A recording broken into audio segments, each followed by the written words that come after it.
परीक्षा देता हूँ, आज से तुम्हारा नाम हुआ सुखी कृष्णदास, तो सुखी हो जाओ। तो सुखी हो गए, उनका नाम हुआ सुखी कृष्णदास।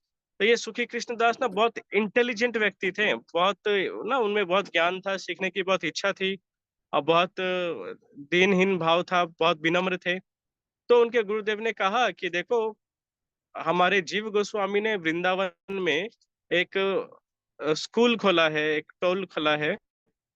तो वहां पे वो भक्त को परीक्षण ट्रेनिंग देते हैं। ठीक है, तो तुम वृंदावन जाओ जीव गोस्वामी के पास और उनसे ट्रेनिंग लो, भक्ति पद के बारे में, व्याकरण के बारे में, भक्ति के विज्ञान के बारे में। अतएव उन्होंने क्या किया, श्यामानंद सुखी कृष्ण दास को वृंदावन भेजा। तो वृंदावन में आए, वो जीव गोस्वामी के अंतर्गत सेवा करने लगे। नरोत्तम दास ठाकुर ये सब उनके क्लासमेट्स थे, उनसे सेवा लेने लगे। तो जीव गोस्वामी उनके भाव को जानते थे कि उनके भाव राधा रानी के प्रति बहुत है। अतएव उन्होंने, श्यामानंद प्रभु ने, जीव गोस्वामी ने सुखी कृष्णदास को कहा कि सुखी, ये राधा दामोदर मंदिर के पास में ही एक कुंज है, एक जंगल है। तुम यहाँ पे रोज ना झाड़ू लगाना, और प्रातः प्रातः भोर को झाड़ू सेवा करना, उसको ब्रज में सोनी सेवा बोलते हैं। ठीक है, तुम वहाँ पे सोनी सेवा करना। तो देखिए, आप अगर ब्रज आए होंगे तो आप देखेंगे कि ना ब्रज में हर तरफ धूल ही है। और धूल में झाड़ू मारना, ये अक्लमंद की निशानी तो नहीं होती ना, कि अरे ऑलरेडी धूल है, तुम धूल में कैसे झाड़ू मार रहे हो, है ना। तो सुखी को सेवा में वहाँ पे झाड़ू सेवा देंगे।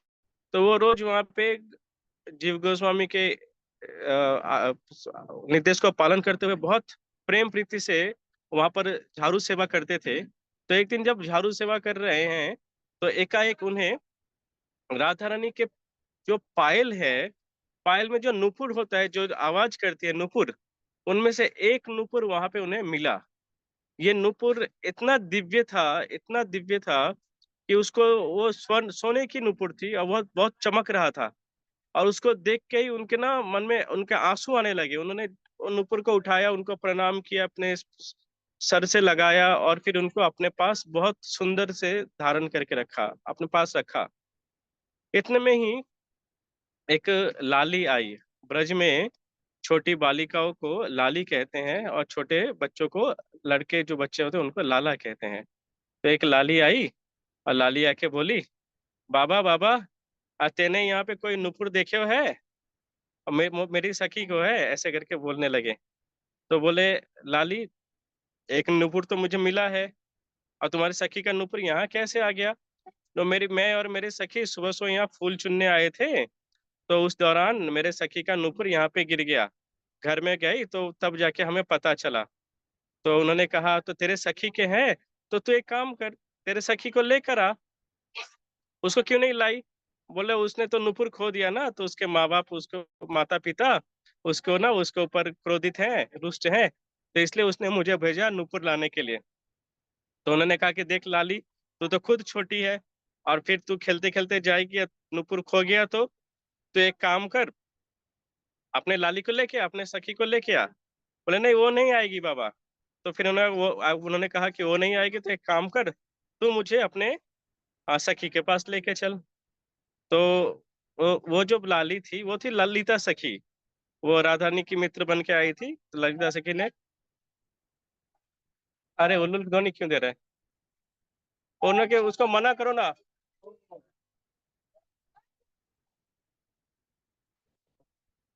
एक तो क्लास दीजिए, तो चुप करते वाला है। बंगाली भक्त ना उल्लू ध्वनि देने लग गए। तो जो भी है, तो मैं कह रहा था, हाँ, तो वो ललिता सखी थी। तो ललिता सखी समझ गई कि श्यामानंद प्रभु ना, आज इनको राधा रानी का नूपुर मिला है, तो आज ये ना आसानी से मानने वाले नहीं है। तो उन्होंने कहा, ठीक है बाबा, आप चलो मेरे साथ, मैं आपको लेके चलती हूँ। कहकर ललिता सखी आगे आगे गई, और सुखी कृष्णदास उनके पीछे पीछे गए।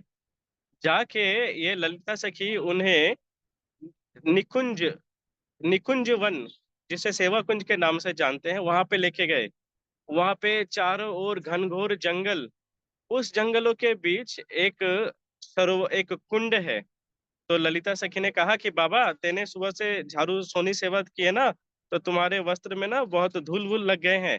तुम एक काम करो, इस कुंड में डुबकी लगा लो। तो उन्होंने कहा ठीक है लाली, अभी हम डुबकी लगाते हैं।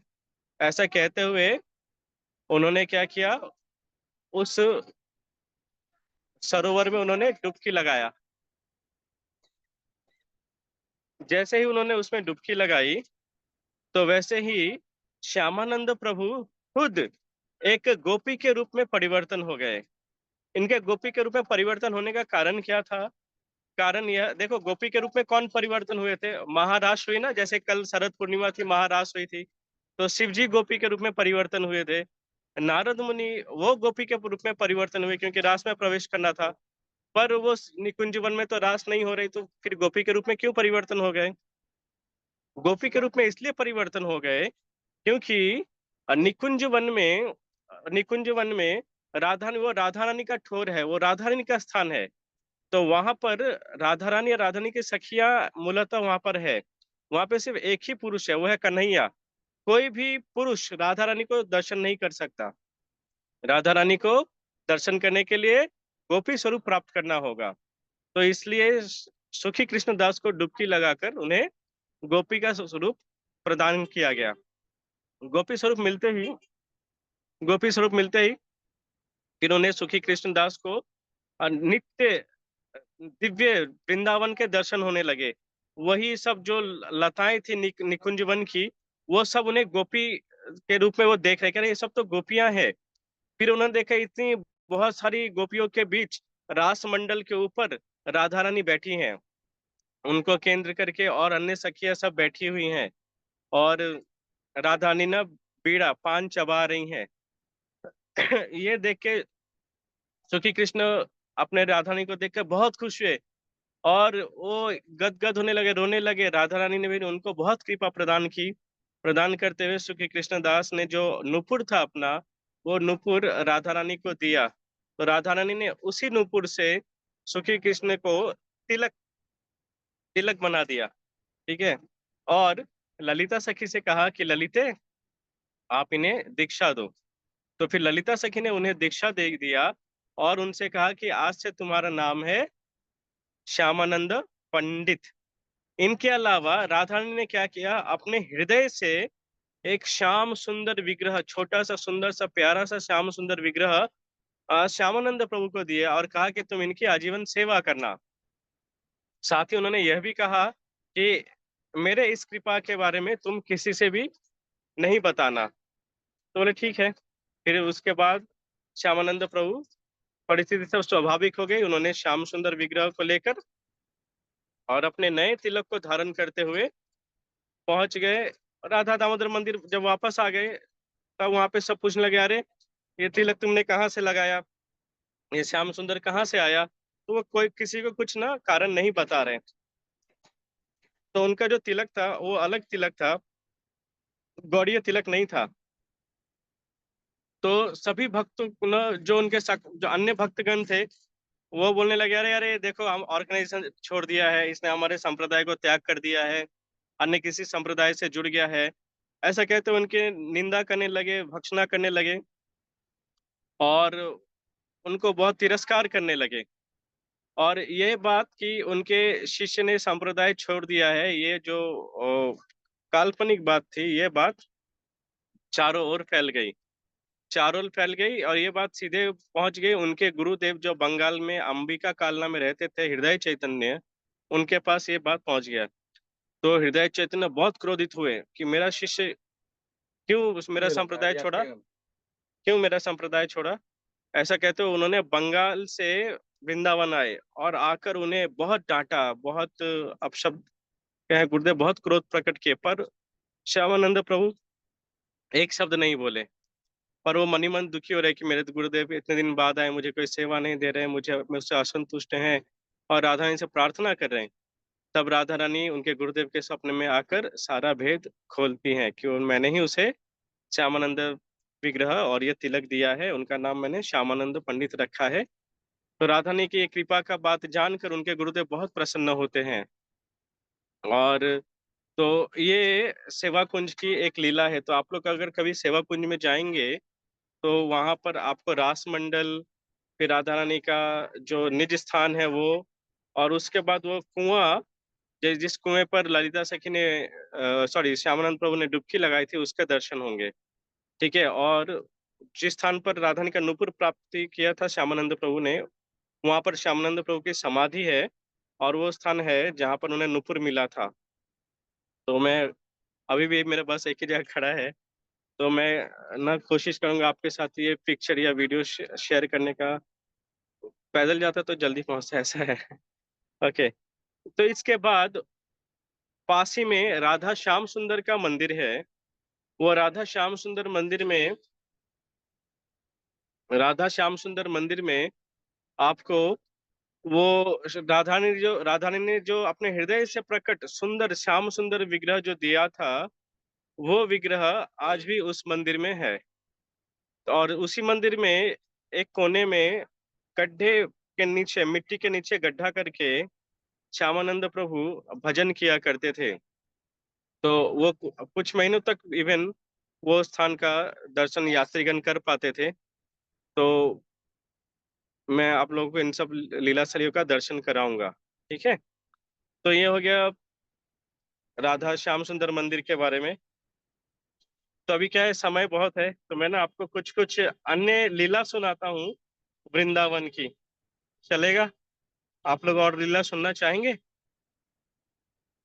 यस प्रभु जी। ओके, ठीक है। आज आपको एक लीला सुनाऊंगा वृंदावन के लाला बाबू मंदिर का। वृंदावन में आप लोग अगर गोपेश्वर महादेव मंदिर की तरफ जाएंगे ना, तो वहां पे एक मंदिर है, लाला बाबू मंदिर। ये लाला बाबू कौन थे? तो बंगाल में लगभग आज से 100 साल पूर्व थोड़ा ना जमींदार का ज्यादा उधर प्रभाव था, विशेष करके रिच जमींदार। तो उनके जो बच्चे होते थे ना, वो लोग ना बहुत एरिस्टोक्रेट, बहुत रिच लाइफ लीड करते थे। तो उनमें जो लाला बाबू नाम के जो व्यक्ति थे, ये हर दिन इवनिंग टाइम में, ऐसे इवनिंग टाइम में हर दिन पालकी में करके उनके पालकी में जब चलती थी, तो उनके साथ उनके बॉडीगार्ड्स होते थे, मैनेजर होता था, और अन्य सेवक होते थे। तो इन सबको लेकर वो कोलकाता के बाबू घाट नामक एक स्थान है, वहां पर जाते थे। क्या करने? ना, बाईजी डांस, बाईजी होते हैं ना, मतलब जो क्या बोलते हैं उसको, तवायफ जो होती है ना, नृत्य करती हैं और पैसों के लिए डांस करती हैं। तो उनके आगे उनका डांस देखने के लिए वो जाते थे। ठीक है। तो वो क्या करते थे, अच्छा सा पिलो के ऊपर लीन होके, और अपना शराब वराब जो भी है वो पीते थे। और तो एक दिन जब वो डांस देख रहे थे, ऐसे इवनिंग के टाइम, तो थोड़ी सी दूर पर थोड़ी सी दूर पर एक व्यक्ति था, वो थक हार के दोपहर को सो गया था, पर अभी शाम हो गया है, वो उठा नहीं था। तो उसकी जो बेटी थी, वो बेटी अपने पिताजी को बोल रही है कि बाबा बाबा,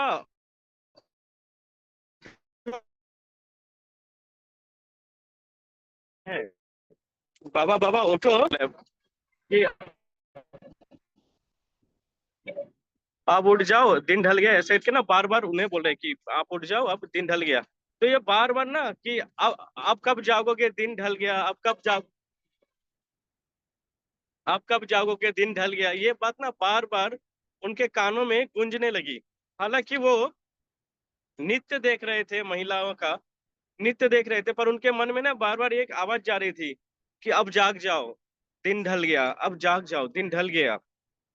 तो ये शब्द जब उन्होंने सुना, तो उस दिन उन्होंने और वो डांस देखा नहीं। रात को वो घर गए।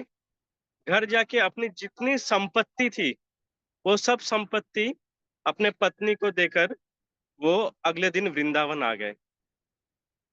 क्यों ऐसा हुआ? क्योंकि उन्होंने जब सुना कि जाग जाओ, दिन ढल गया, तो अर्थात उनको ऐसा लगा कि मैं अभी भी भोग विलास में लिपटा हुआ हूँ, अब मुझे जागना चाहिए, दिन ढल गया, अर्थात जीवन खत्म होने वाला है, अब नहीं जागूंगा तो कब जागूंगा। ऐसा भाव उनके मन में आया। उनको ऐसा लगा कि ये स्वयं राधा रानी की आवाज है, राधा रानी मुझे जागने को कह रही हैं। दिन ढल रहा है, जीवन समाप्त हो रहा है और मैं अभी भी भोग विलास में लिपटा हुआ हूँ। तो वो व्यक्ति सब संपत्ति छोड़ के, वो बंगाल के उस समय, जैसा भी रतन टाटा जी गए चल बसे संसार से, तो उस समय के वो रतन टाटा थे बंगाल के, बहुत रिच पर्सन, उनसे बड़ा व्यक्ति बंगाल में कोई नहीं था। तो वो सब कुछ छोड़कर आप वृंदावन आ गए, और वृंदावन में आके उन्होंने क्या किया मालूम है? वो यहाँ पे उन्होंने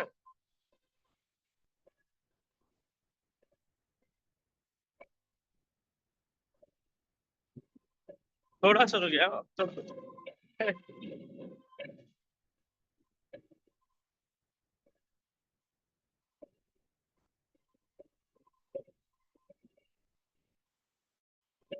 माफ करना माता जी, थोड़ा ज्यादा बस की आवाज आ रही है।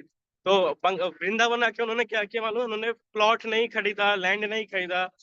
उन्होंने वृंदावन में आके माधुकरी करते थे, पेड़ों के नीचे रहते थे।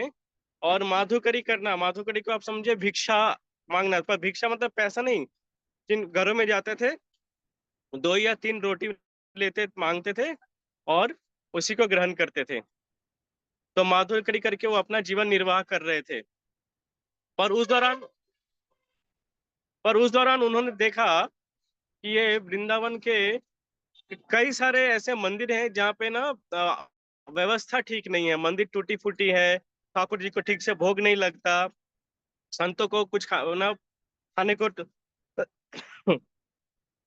संतों को ठीक से खाने को नहीं मिलता। ऐसा उन्होंने देखा। देख के वो काफी दुखी हुए। आते हुए क्या किए, वापस कलकत्ता आए। कलकत्ता आके अपना जो प्रॉपर्टी था, जो उन्होंने पूरे वाइफ को देकर आए थे, उस प्रॉपर्टी का उन्होंने तीन भाग किया। एक भाग वाइफ को दिया, एक भाग अपने बेटों को दिया और एक भाग खुद के लिए रखा। उस बचे हुए भाग को लेकर वो वृंदावन आते हैं। और वृंदावन में समस्त मंदिर का जो था उस समय, उन सब मंदिर का जो टूट टूट गया था उसको रेनोवेशन कराते हैं, ठीक कराते हैं। ठाकुर जी के लिए भोग की व्यवस्था, कि ठाकुर जी को ठीक समय तीन टाइम प्रसाद मिले, भोग मिले, उनकी व्यवस्था करते हैं। और संतों को निशुल्क प्रसाद मिले, इन सब की व्यवस्था लाला बाबू करते हैं।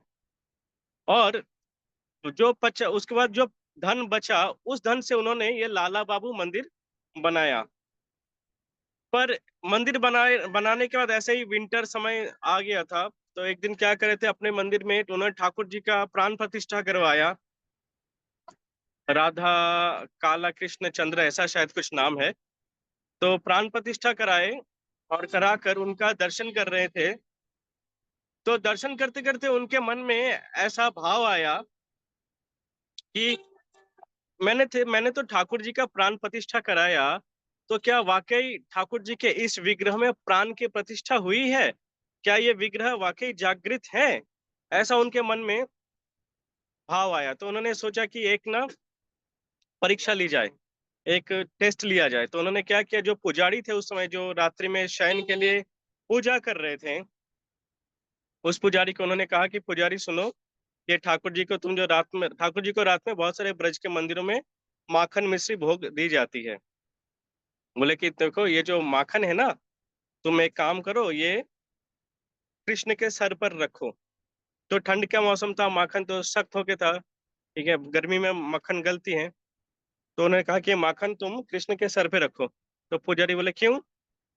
देखो, अगर ये विग्रह में, ये विग्रह जो पत्थर का दिख रहा है, इसमें अगर प्राण होगा, अर्थात ये जागृत होगा, तो उसके ताप होंगे ना, जैसे हम लोग जीवित है तो हमारे शरीर में गर्मी है, वैसे ही विग्रह का भी गर्मी होगा। तो उस गर्मी से मक्खन गल जाएगा। अगर मक्खन गल जाएगा मतलब विग्रह जागृत है, अगर नहीं गला तो विग्रह विग्रह ही है, उसमें ठाकुर जी नहीं है। ऐसा उन्होंने परीक्षा लेने की भावना से पुजारी को कहा। पुजारी भला क्या करता, उसने लाला बाबू का कहा माना, और उन्होंने एक मक्खन का टुकड़ा कन्हैया के सर के ऊपर रख दिया। कुछ देर बाद उसने देखा कि मक्खन ऐसे ऐसे गलने लगा चारों तरफ से। मक्खन चारों तरफ से गलने लगा। तो ये देख के पूरे वृंदावन में ना आग की तरफ बात फैल गई कि ठाकुर जी जाग रहे थे, मक्खन गल गया है, ऐसा। तो कुछ कुछ लोगों ने संदेह ज्ञापन करते हुए कहा, अरे वहां तो दिया जल रहा था, इतने लोग खड़े थे, उसका ना ताप से वो मक्खन गला है, ऐसे नहीं गल जाती, ठीक है। तो उनके मन में संदेह था, तो इनको उनके मन का संदेह इनके मन में भी आ गया कि हो सकता है ऐसा हो। तो उन्होंने कहा कि ठीक है, आज मैं फिर और एक परीक्षा लूंगा। ऐसा कहते उन्होंने क्या किया, पुजारी से कहा कि पुजारी तुम एक काम करो, ये जो तुम दिया बनाते हो ना, दिया रुई से, ये रुई एक तुम राधा रानी के नाक के नीचे रखो। अगर राधा रानी जागृत है, अर्थात वो सांस सांस ले रही है, तो रुई क्या होगा, कंपन होगा, रुई हिलेगा। और अगर वो जागृत नहीं है तो रुई नहीं हिलेगी। ऐसा कहते हुए उन्होंने पुजारी को कहा। पुजारी ने क्या किया, सचमुच का रुई लेकर राधा रानी के नाक के सामने रखा। और जिस प्रकार हमारे नाक के सामने रुई रखने से ना रुई हिलेगी, वैसे ही रुई हिलने लगा। और ये देखे तो पुजारी खुद बेहोश होकर गिर गया। और लाला बाबू बहुत प्रसन्न हुए।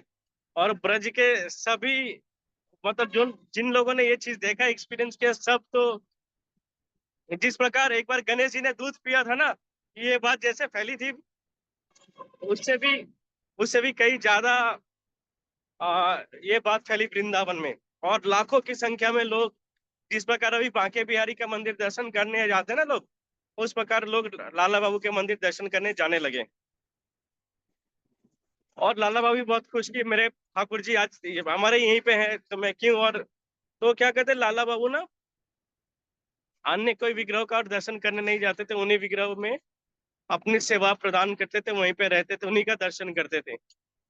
तो एक दिन और लाला बाबू से ठाकुरानी किशोरी जी बात करने लगी। उन्होंने कहा लाला बाबू से कि लाला बाबू, तुम गोवर्धन जाओ और अपने भजन को सिद्ध करो। गोवर्धन में एक गुफा है, उन्होंने उस गुफा का नाम बताया। उस गुफा में जाकर तुम भजन करो और अपने भजन को सिद्ध करो, ऐसा उन्हें कहा। तो लाला बाबू बोले कि किशोरी जी, आप तो स्वयं यहाँ पे हैं, आप तो मुझसे बात करें, तो फिर मैं क्यों आपको छोड़ के उधर गोवर्धन जाऊं भजन करने। मैं यहीं पे भजन कर लूंगा, मैं आपको छोड़ के नहीं जाऊंगा, ऐसे कह रहे। तो किशोरी जी ने कहा कि तुम क्या सोच रहे हो कि मैं सिर्फ तुम क्या सोच रहे हो कि मैं सिर्फ तुम्हारे ही मंदिर में अवस्थित हूँ। मैं वृंदावन के समस्त विग्रहों में अवस्थित हूँ, ऐसा कहकर ऐसा राधा रानी ने कहा लाला बाबू से। और तब लाला बाबू ना वृंदावन में गोवर्धन गए, भजन वजन किया, अपने भजन को सिद्ध किया।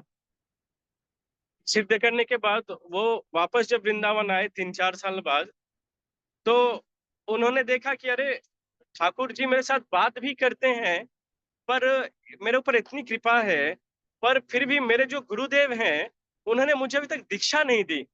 उनके उनके उनको एक विशेष गुरु से दीक्षा की इच्छा थी। वो जब भी गुरुदेव के पास दीक्षा लेने जाते थे, वो गुरुदेव उन्हें वापस कर देते कि तुम वापस जाओ, तुम अभी दीक्षा के योग्य नहीं बने। तो ऐसा वो बार बार विचार करते थे कि क्यों मुझे बार बार ना ये हम मेरे गुरुदेव वापस कर देते, रिटर्न कर देते हैं, मुझे दीक्षा नहीं देते। तो क्या मेरी योग्यता के बारे में ऐसा वो विचार करने लगे। तब तब लाला बाबू को तब लाला बाबू ने अपना एनालाइज करें, सेल्फ एनालाइज करें। भक्तों का गुण होता है कि वो ना अपना सेल्फ एनालाइज करना चाहिए कि कहाँ मुझसे गलती हो रही, क्या हो रहा है। तो लाला बाबू सेल्फ एनालाइज करने लगे। तो अब यहाँ से लगता है मुझे पैदल जाना पड़ेगा। 1 मिनट, 1 मिनट माता जी। हाँ, देखिए देखिए देखिए। हाँ, 1 मिनट, 1 मिनट माता जी। हाँ, ए बैग का दो ना, हटा दे। हरी बोल, प्रभु प्रभु। बैग का दिन दो, बैग का। हाँ, वहाँ वहाँ खाने चले आओ, ठीक है, चामी देवी चले आओ। हाँ, तो मैं अभी चलते चलते बताऊंगा, मुझे अच्छा लग रहा है। माफ कीजिएगा, आप लोग सुन पा रहे हैं क्या? यस प्रभु जी। यस प्रभु आप जी, लोग आपकी समझ पा आवाज रहे हैं कथा? अच्छा लग रहा है आप लोगों को? हाँ अच्छी लग रही है कथा प्रभु जी, आप सुनाइए पूरा। ओके, हाँ। एक्साइटमेंट है सुनने का, आगे क्या होगा। तो उन्होंने ना सेल्फ एनालाइज करने लगे कि क्यों मेरे गुरुदेव मुझे दीक्षा नहीं दे रहे। और काफी दुखी हो रहे हैं ये सोच के कि क्या क्या हुआ, एनालाइज कर रहे। तब उन्हें ध्यान आया कि वृंदावन में एक रंगजी मंदिर है। आप लोगों ने देखा होगा, आप में से कई लोगों ने रंगजी मंदिर। तो ये रंगजी मंदिर के जो जिन्होंने बनाया है वो एक साउथ इंडियन रिच पर्सन है, साउथ इंडियन व्यक्ति हैं, वो बहुत रिच हैं। तो उन्होंने वृंदावन में संतों की सेवा करते थे और एक बहुत बड़े एरिया में लेकर पूरा रंगजी मंदिर की स्थापना की। और रंगजी मंदिर में जाएंगे ना तो आपको लगेगा कि आप दक्षिण भारत में आ गए। कांचीपुरम के जैसा बड़ा सुंदर मंदिर है, भगवान रंगनाथ का उन्होंने बनाया। तो उन्होंने तब उन्हें ख्याल आया कि एक्चुअली क्या होता था ना, लाला बाबू भी बहुत रिच थे और ये रंगजी मंदिर के जो संस्थापक थे वो भी बहुत रिच थे। तो इन दोनों में ना कंपटीशन होती थी। क्या कंपटीशन? स्पिरिचुअल कंपटीशन, कौन कितनी सेवा करेगा। तो इन दोनों में ना जितना अपना धन था वो सब धनों से ये लोग संतों की सेवा करते थे, मंदिर बनाते थे और विभिन्न प्रकार की सेवा करते थे। और एक जमीन का एक विवाद हुआ था इन दोनों के बीच, जिसमें रंगजी मंदिर के जो व्यक्ति थे वो जीत गए थे उस केस को। और वो जीत गए थे तो इनको तो वो थोड़ा थोड़ा बुरा लगा था। ठीक है, तो इसलिए ये क्या किए थे ना, वो रंगजी मंदिर के जो व्यक्ति थे उनके वहां पर वो नहीं जाते थे।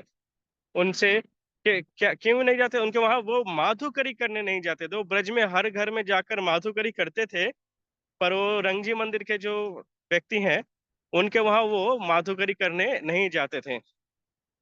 तो आ, तो माधुकरी करने नहीं जाते थे। तो तब उन्हें याद हुआ कि ना, मैंने अभी भी अपने जो ये जो भक्त हैं, ब्रज के जो सेवक हैं, इनके प्रति द्वेष भाव रखा है अपने मन में। उनके वहां मैं अहंकार स्वरूप माधुकरी करने नहीं जाता, इसलिए मैं अभी भी अयोग्य हूँ। इसलिए मेरे गुरुदेव ने मुझे दीक्षा प्रदान नहीं की है। ठीक है, तो मैं क्या करूंगा, मैं कल ही माधुकरी करने जाऊंगा। तो अगले दिन वो प्रातः रंगजी मंदिर के बाहर ना, वो बहुत सारे भिक्षुक, कह सकते हैं दूसरे शब्दों में कहे तो बहुत सारे भिखारी, ऐसे है ना, बहुत सारे भिक्षुक संत थे। उन सब संतों के जो लाइन था ना, कभी कभी कुछ दानी लोग होते हैं ना, दान करते हैं कंबल चावल इत्यादि इत्यादि, तो लाइन देते हैं ना वो लोग। तो उन्हीं लाइन में जाकर लाला बाबू भी खड़े हो गए। और अगले जो रंगजी मंदिर के जो सेठ थे, वो जब सब साधुओं को आ, जो भी है दान कर रहे थे, तो उन्हें एकाएक पता चला कि लाला बाबू भी लाइन में खड़े हैं। उनके सेवक ने वो कहा कि ना लाला बाबू लाइन पर खड़े हैं। तो वो तो पूरे चौंक गए कि लाला बाबू खुद इतने बड़े धनी व्यक्ति हैं, पर वो अपने संत धर्म को निभाते हुए सब कुछ त्याग कर दिया। उसके बाद भी मेरे प्रति किसी प्रकार का द्वेष भावना रखते हुए मेरे सामने आए हैं भिक्षा मांगने। तो वो बहुत खुश हुए और वो लाला बाबू का बहुत धन इत्यादि ना वो देने लगे। तो लाला बाबू ने कहा, इतना धन लेके मैं क्या करूंगा, मुझे तो सिर्फ 2 रोटी खानी है। ठीक है, तो उन्होंने क्या किया, सिर्फ 2 रोटी उनसे लिया। और ये जब वो 2 रोटी लिए तो उन्हें बहुत तृप्ति मिली कि अरे मैंने, कभी कभी होता है ना, कोई व्यक्ति पर हम बहुत दिन रुष्ट हैं और उससे अगर अच्छे से दोस्ती हो जाए, बातचीत हो जाए, तो कितना अच्छा लगता है। तो उनके मन से एक बहुत बड़ा बोझ था उतर गया। तो ये बहुत खुश होकर कीर्तन करते हुए अपने कुटी के तरफ जा रहे थे। तो उन्हें रास्ते में उनके गुरुदेव आते हुए दिखे। गुरुदेव आते हुए दिखे तो गुरुदेव के सब, मतलब गुरुदेव ना उस समय वहां पे उपस्थित नहीं थे जब ये दोनों बात कर रहे थे। तो गुरुदेव ने उनसे कहा कि आ, अब तुम योग्य बने हो दीक्षा लेने के लिए। उसके उपरांत उनके गुरुदेव ने लाला बाबू को दीक्षा प्रदान की। और इस प्रकार लाला बाबू ब्रज के बहुत सम्माननीय भक्त में जाने जाते हैं। तो हमारे ब्रज में बहुत सारे भक्त हैं जो से हैं भक्ति के बारे में।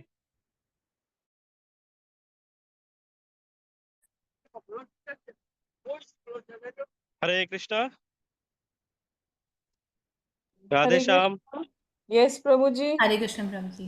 आप लोगों को अच्छा लगा माता जी? यस यस, यस वेरी प्रभु जी, नाइस बहुत प्रभु जी। सुंदर। अभी मुझे घर वॉकिंग में जा रहा हूँ तो 10 मिनट लगेंगे। ठीक है, एक और कहानी सुना दूं? हाँ बिल्कुल प्रभु जी, बिल्कुल। आज आप लोगों से कहानी सुनाऊंगा।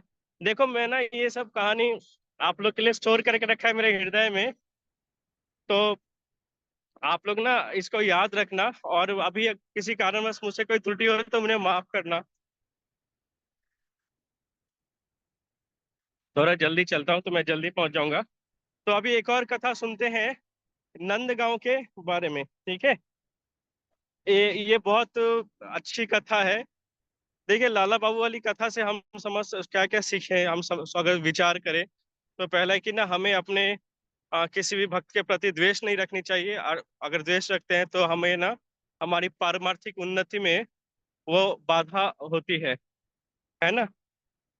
तो कभी ऐसा भाव नहीं रखना है। और इतने बड़े रिच व्यक्ति होने के बाद भी लाला बाबू बहुत विनम्र रहे। उन्होंने अपने लिए ब्रज में आलीशान व्यवस्था नहीं की, है ना? तो कृष्ण के बंगला में एक बात है, कष्ट को ले केष्ट पावे। तो कष्ट मतलब अगर आप कष्ट करेंगे तो केष्ट मतलब कृष्ण, कृष्ण का एक नाम है केष्ट। तो कष्ट को ले कृष्ण पावे, कष्ट करेंगे तो कृष्ण मिलेंगे, है ना? तो इसलिए थोड़ा कभी कष्ट हो भक्ति पथ में तो उसे सहन करना चाहिए। तो ब्रज में कई कई ऐसे भक्त हैं जिनको ना बहुत शरीर में कष्ट होता है, पर वो डॉक्टर के पास नहीं जाते। बोले क्यों? क्यों नहीं जाते डॉक्टर के पास? देखो, डॉक्टर के पास गया तो अभी तो ये दर्द निकल जाएगा, बाद में यही जो कर्म फल है किसी और तरीके से आएंगे। तो अभी आ रहे हैं तो इसे मैं सह लेता हूँ। तो ऐसे करके बहुत सारे भक्त ना डॉक्टर के पास नहीं जाते ब्रज में। ओके, तो अभी हम जानेंगे सुनेंगे एक और कथा नंदगांव में यशोदा कुंड के बारे में। एक मोर उड़ रहा है वहां पे। हमारे ब्रज में ना बहुत मोर है। उस दिन शरद पूर्णिमा थी ना, 2 दिन पहले। रात्रि में 12 बजे मैं तो चांद देखने गया, मैं और मेरी पत्नी। और ठीक 12 बजे एक साथ नहीं भी हो तो 30-40 मोर इतना चिल्लाने लगे ना। मेरे घर के पास से जंगल है, वहां से आ रही थी उनकी आवाज। ऐसा लग रहा था जैसे सब ना रासलीला में भाग ले रहे रात 12 बजे। ऐसा बहुत दिव्य भाव आया।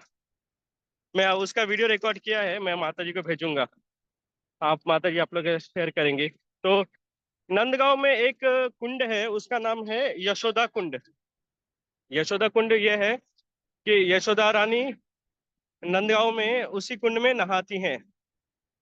तो वो यशोदा कुंड में आज से लगभग 80 80 साल पहले एक वहां पे एक गुफा है। आज भी वो गुफा है। वहां पे हाउ बिलाउ शिला भी है।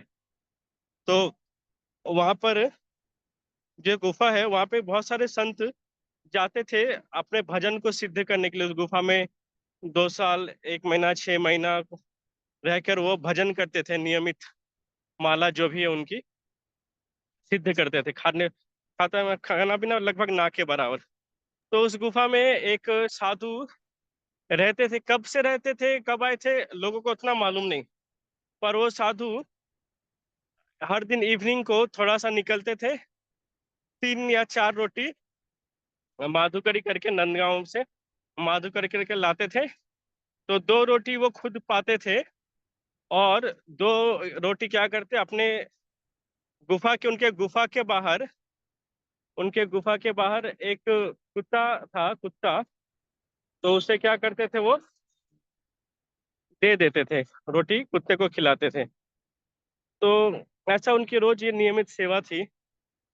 तो एक बार क्या हुआ कि उन्हें गोवर्धन में, जटीपुरा में कोई उत्सव को अटेंड करने जाना था।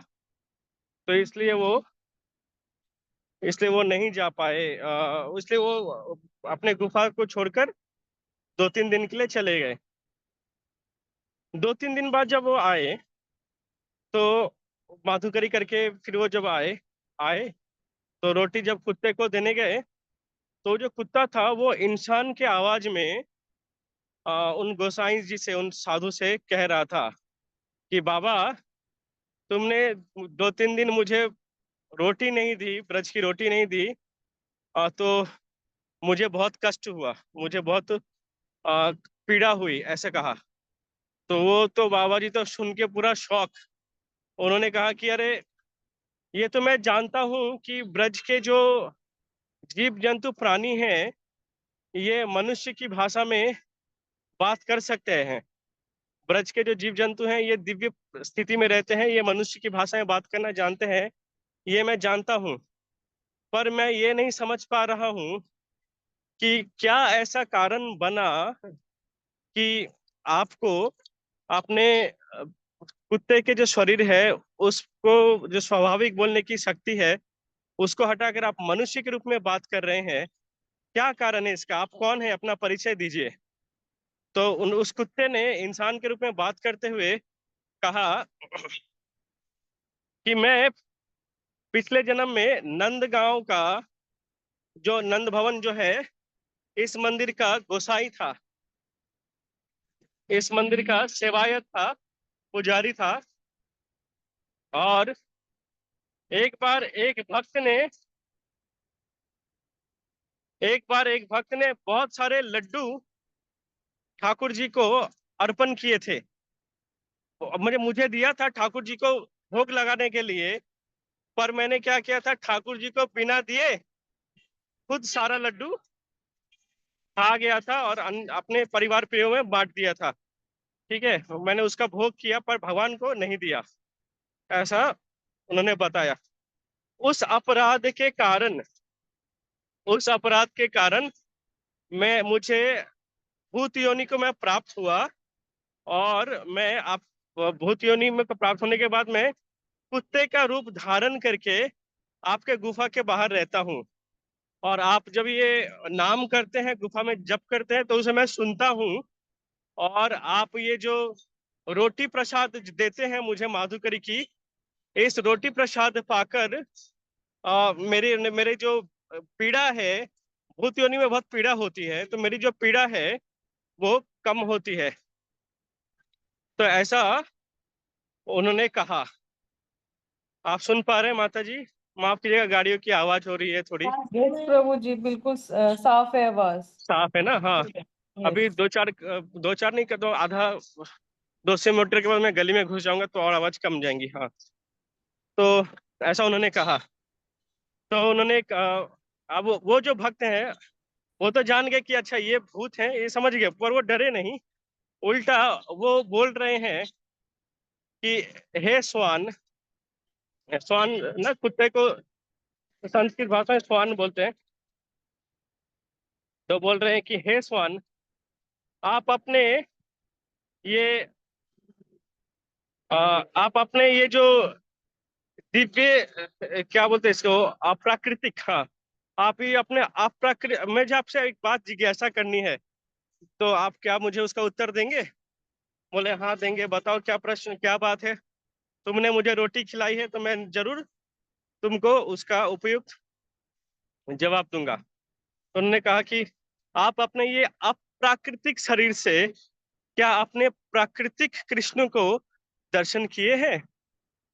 कि आपका ये अप्राकृतिक है, अननेचुरल बॉडी, भूत वाली शरीर से क्या आपने कभी कृष्ण का दर्शन किया है? ऐसा उन्होंने पूछा। क्योंकि भक्त के मन में तो हर वक्त यही लालसा होती है ना, कैसे कृष्ण मिल जाए। तो उन्होंने भूत से ही कृष्ण के बारे में पूछा कि क्या आपने ये अननेचुरल बॉडी से न जो कृष्ण है उनका दर्शन किए हैं? तो उन्होंने बोला हाँ, मैंने दर्शन किया है कृष्ण का।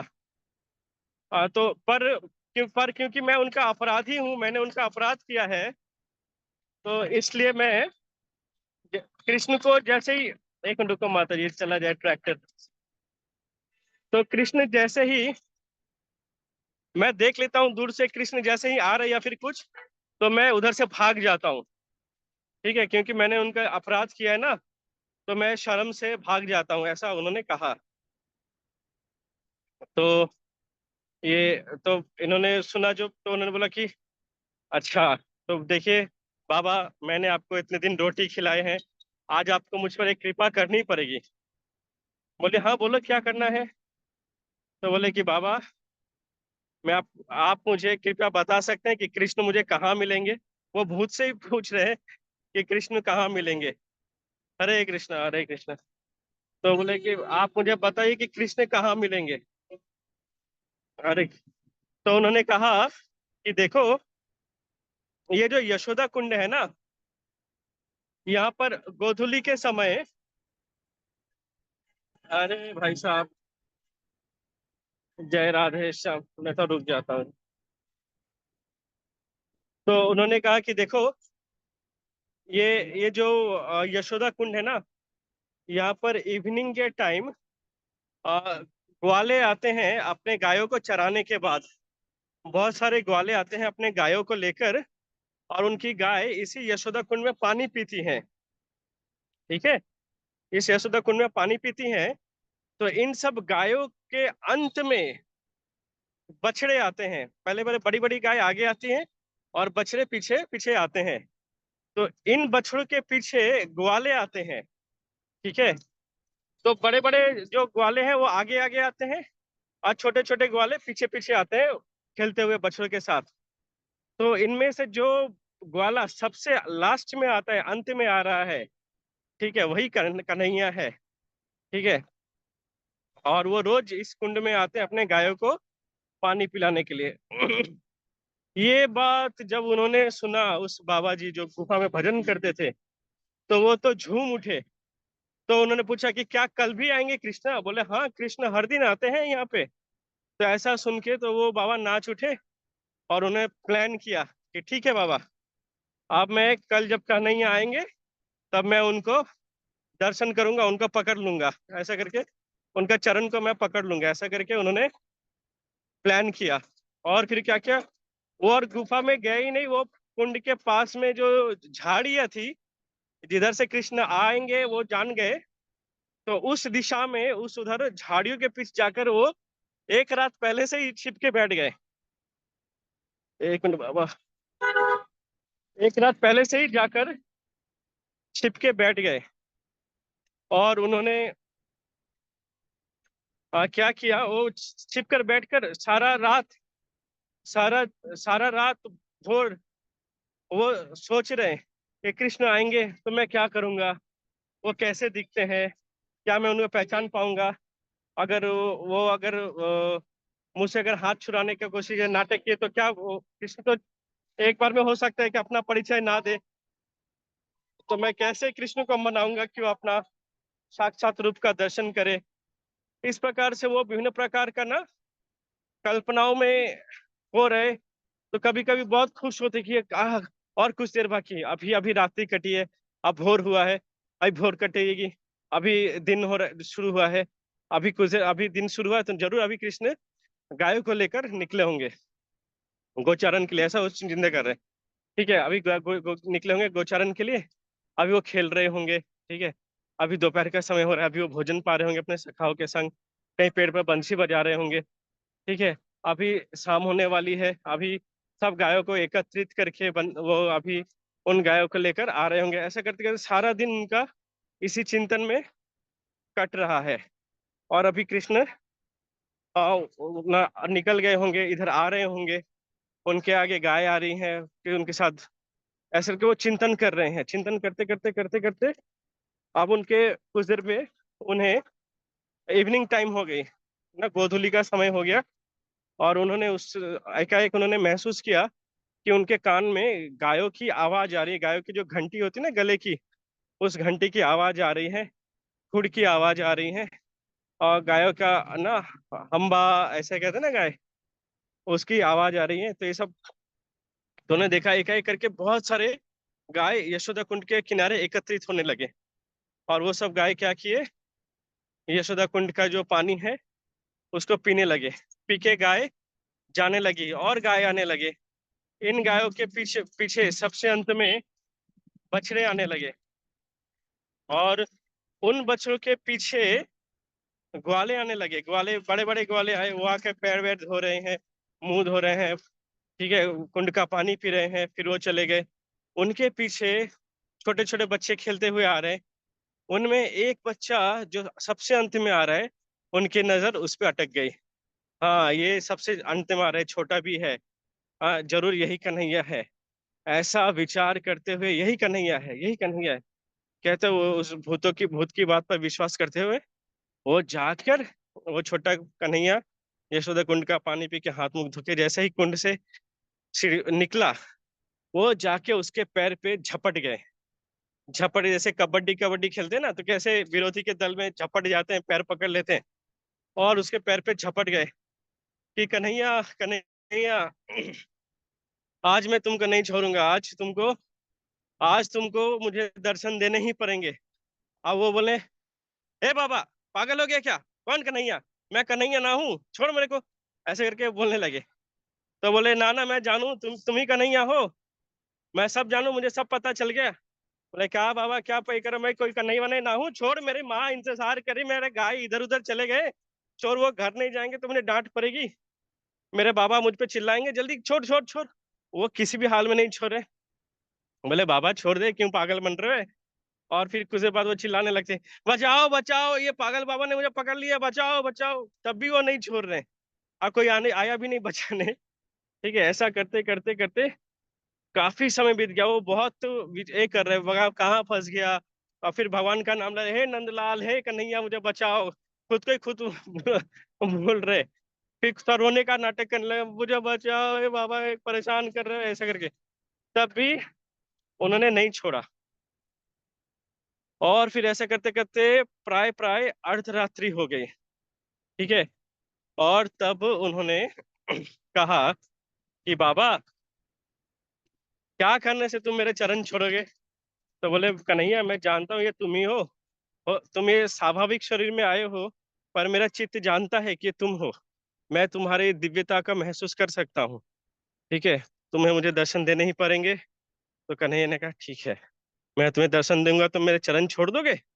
बोले, हाँ, छोड़ देंगे। तो बाबा ने क्या किया, और उससे कन्हैया ने क्या किया, अपने साक्षात रूप का उन्हें दर्शन दिया। दर्शन दिया, तब भी बाबा ने नहीं छोड़ा। बाबा ने नहीं छोड़ा चरण। तो बोले, बाबा, आप क्यों नहीं चरण छोड़ रहे? मैंने तो तुम्हें दर्शन दिए। बोले, देखो, मैं तो गुफा में रहा हूँ, मैं तो तुमको पहले कभी देखा ही नहीं, तो मुझे क्या मालूम तुम कृष्ण हो कि कोई देवता हो। ठीक है, तो बोले कि तो कैसे तुमको प्रमाण दूं कि मैं ही कृष्ण हूँ? तो बोले कि कृष्ण तो कभी अकेले नहीं रहते, उनके साथ राधा रानी रहती है, अगर राधा रानी बताएंगी कि तुम कृष्ण हो, तो मैं तुम्हारे चरण छोड़ दूंगा। तो बोले, ठीक है। तो संगे संग कृष्ण ने राधा रानी का आह्वान किया, राधा रानी वहां पर प्रकट हो गई। राधा रानी और कृष्ण का उन्होंने दर्शन किया, उनके चरणों में अपने शीश रखकर उन्होंने अपने शरीर का त्याग किया। तो ये यशोदा कुंड के किनारे एक सुंदर दिव्य लीला। आपको अच्छा लगा, और मैं भी घर पहुंच गया। अब मैं आपको श्याम सुंदर मंदिर के किनारे बसे श्याम सुंदर मंदिर और जो जो लीला मैंने बताई थी उनका दर्शन कराऊंगा। आपको अच्छा लगा लीला? कोई कृपया बताए प्लीज। यस प्रभु जी, बहुत आनंद यस आया। प्रभु, बहुत अच्छा अच्छा था। लगा। यस प्रभु जी, बहुत आनंद आया हमें। तो ये आज दो दिव्य लीला आपको सुनाई है, जो साधारणतः सुनने को नहीं मिलता है। और इसके अलावा हमारे रूटीन के अनुसार गोस्वामी मंदिरों में राधा श्याम सुंदर मंदिर का हमने जाना, उनकी लीला। अब हम, माफ करना, मैं आप लोग का काफी समय ले रहा हूँ, पर अब मैं आपको श्याम सुंदर मंदिर के बारे में बताऊंगा। मेरे घर वाले गेट बहुत लेट से खोलते हैं। जल्दी खोलो माता जी। मेरी सास, खोलो ना। होय होय करेगा, मैं थोड़ी गाय हूँ होय होय कर। ये तो इसको दे दो, टूनी को दे दो, प्रसाद है। अरे, एक मिनट माता जी, हाँ? आज तो पूरा घर का पोल खुल गया, कितना बेल बजाते हैं। अरे,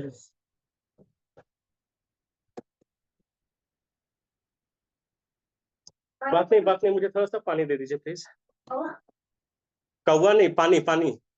हाँ, खाबार खाबार। एक मिनट माता जी, मैं लैपटॉप जस्ट ऑन कर रहा हूँ। राधे दे डारो ना बांसुरी मोरी,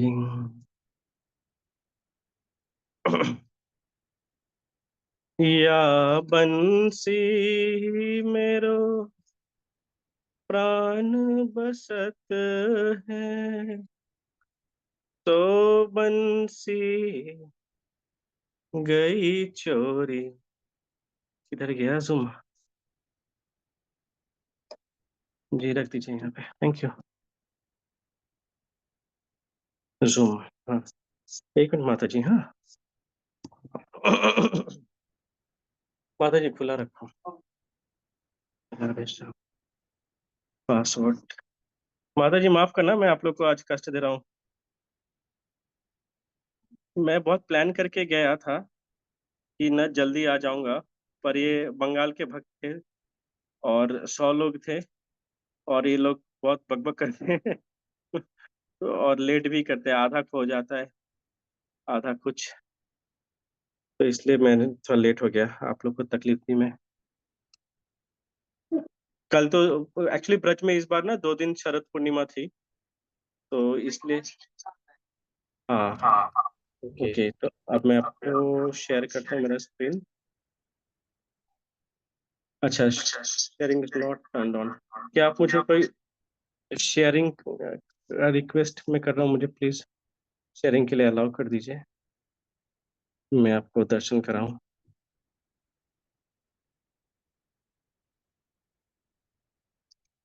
ओके, हरे कृष्णा।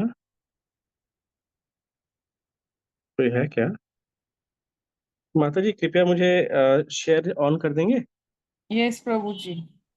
जी मैं आप अभी आपको अपनी थोड़ा, माता जी उनको दे दो राइट्स शेयर करने के। हाँ, फोटोग्राफी वृंदावन राधा श्याम सुंदर। ओके, श्याम सुंदर एक मंदिर है। तो सबसे पहले राधा रानी नूपुर,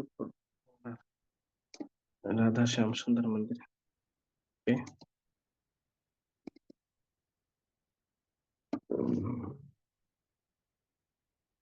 रामानंद पंडित सेवा कुंज। ओके, हाँ मिल गया, शेयर ऑन स्क्रीन। हाँ ओके, तो आ गए हम स्क्रीन पे। तो अभी मैं आपको दिखाता हूँ वह स्थान जहाँ पर श्यामानंद प्रभु को राधा रानी की नूपुर प्राप्ति हुई थी। तो ये है वो स्थान, यहाँ पे बंगला में लिखा भी हुआ है, श्री श्री राधा श्याम सुंदर देवो जयंती रत्नो नुपुर। এই রত্ন বেদিতে শ্রী শ্রী আহ, রাধা রানীর শ্রীচরণের রত্ন নুপুর पूज्य হইতেছেন। तो यहाँ पे राधा रानी का नुपुर प्राप्ति हुई थी, ये राधा दामोदर मंदिर के ठीक पास है। आप लोग अगर कभी गए वृंदावन तो आप यहाँ पे अवश्य जाना, ठीक है। और उसी के पास है ये श्यामानंद प्रभु की समाधि। श्यामानंद पंडित, नरोत्तम दास ठाकुर, ये सब ना एक ही बैच के स्टूडेंट्स थे, और ये उनके समाधि के अंदर का दृश्य है। यहाँ पे उनके लिए आज पलंग है और इत्यादि। वहाँ के गोसाई जी हैं, सेवा करते हैं। तो ये हो गया राधा रानी के नुपुर प्राप्ति स्थल का स्थान। पास में अब हम दर्शन करते हैं सेवा कुंज का, ठीक है। सेवा कुंज का चलिए मैं आपको दर्शन करता हूँ, बहुत इंपॉर्टेंट स्थान है सेवा कुंज। देखिए सेवा कुंज में ये मन सखियां हैं। आप अगर ब्रज के जो सखियों को देखेंगे, इवन प्रभुपाद के जो डिसाइपल्स थे ना उनको भी देखेंगे, या ब्रज की माताओं को, वो हर वक्त ना अपने सर पर ऐसे दुपट्टा रखती हैं। ये सखियों का एक चिन्ह होता है कि वो हर वक्त अपने सर को कवर रखती हैं। ये सेवा कुंज का आंतरिक स्थान का पिक्चर है। और यहाँ पर सेवा कुंज में ही अ, जैसे स्वामी हरिदास जी थे जो ललिता सखी के अवतार थे, वो निधि वन में भजन किया करते थे, वैसे ही स्वामी हित हरिवंश, जो हम लोग वृंदावन में जानते हैं प्रेमानंद बाबा जी हैं, उन्हीं के परंपरा के गुरुदेव हैं स्वामी हित हरिवंश। भगवान कृष्ण के मुरली के अवतार हैं। वो इसी सेवा कुंज में भजन किया करते थे। ठीक है। तो ये सेवा कुंज में अ, यहीं पर स्वामी हित हरिवंश की समाधि भी है। तो मैं गया था कुछ दिन पहले उधर, सेवा कुंज को वीडियो बना रहा था, उस समय मैंने इन समाधि के दर्शन किए। ये है स्वामी हित हरिवंश की समाधि सेवा कुंज के अंदर। यहाँ पे बहुत कम लोगों को जाना अलाउड है। लकीली हमें ये सौभाग्य मिला कि मैं उन समाधि पे जाऊं। और और आपको दिखाता हूँ सेवा कुंज के बारे में। ये सेवा कुंज में जो लताएं हैं, वृक्ष हैं, ये ललिता कुंड, यहाँ पे अभी आएंगे पिक्चर। हाँ, ये रहा ललिता कुंड। तो ये ललिता कुंड, इसी में श्यामानंद प्रभु ने डुबकी लगाई थी और उन्हें गोपी का स्वरूप प्राप्त हुआ था। ठीक है।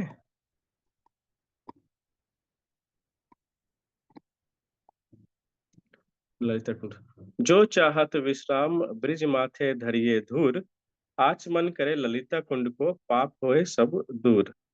तो ठीक है, तो ब्रज में ब्रज का रज सर पे लगाना है और आचमन भी करना है ललिता कुंड या अन्य कुंडों में। ठीक है।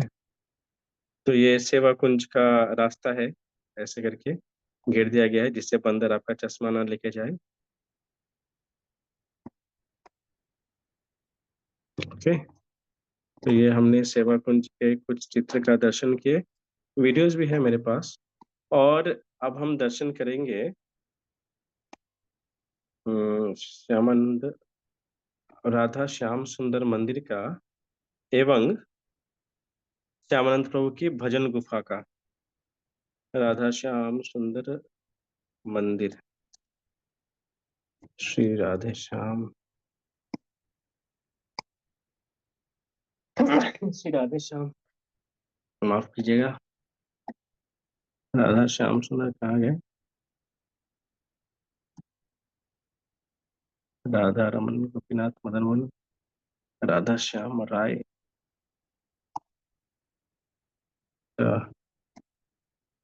ठीक है, फिलहाल मैं आपको श्यामानंद प्रभु की गुफा का दर्शन कराता हूँ। ये ब्रज में बहुत सारे आचार्य थे ना, जो मिट्टी के नीचे गड्ढे करके उन गुफाओं में ना भजन करते थे। तो ऊपर से ना ऐसा छोटा सीढ़ी जाती है, बहुत पतला सा छोटा सा रास्ता है, आपको काफी झुकना पड़ता है। तो वहां पर ऐसा श्यामानंद प्रभु की समाधि है, ये भजन स्थान है। इनका एक और पिक्चर है जो हाल फिलहाल कुछ महीने पहले मैंने फिर से लिया था। अजय 2016 की पिक्चर है। ओके। और वीडियो दिखाता हूँ मैं आपको। रामताल, वैसे वो पिक्चर कहाँ चले गया? राधा श्याम सुंदर का,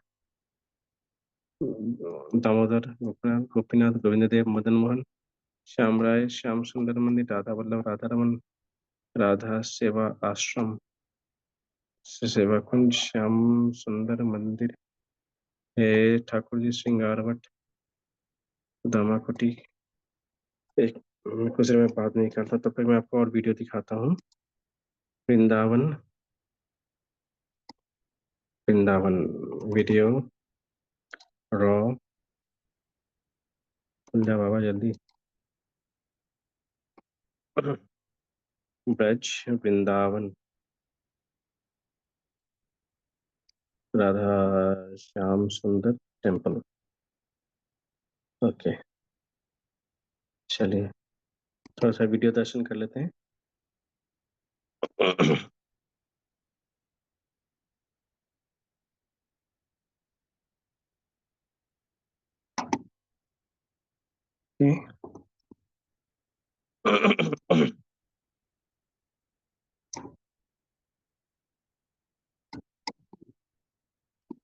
ये श्यामानंद प्रभु की समाधि है। ऐसा लग रहा है जैसे आप लोग सीढ़ी पे चढ़ रहे हैं और यहाँ से हम लोग देखते हैं अंदर ताक झाँक करके। ये श्यामानंद प्रभु का समाधि। जय श्यामानंद प्रभु की जय। और ये नूपुर प्राप्ति स्थली जहाँ पे राधा रानी का, एक मिनट कहाँ गया वो, ये वाला दृश्य दिखाओ। हाँ, ये वाला देखिए, यहाँ पे लिखा है नूपुर प्राप्ति स्थान, नूपुर प्राप्ति स्थान, ऐसे करके लिखा। अभी भी ये स्थान ऐसा ही है, इसको ज्यादा कुछ किया नहीं गया है। ठीक है। और गुफा, गुफा का दर्शन करते हैं। मैं एक बार बीच में खुला था, मैं चुपके से रिकॉर्डिंग कर ली थी। मेरा ये ना बड़ा खराब एडिक्शन है, पर मैं रोक नहीं पाता खुद को।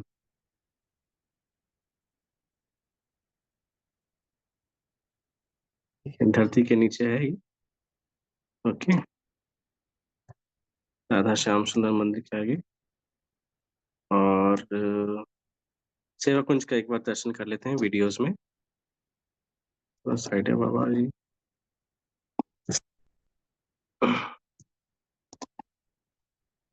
ओके, सेवा कुंज।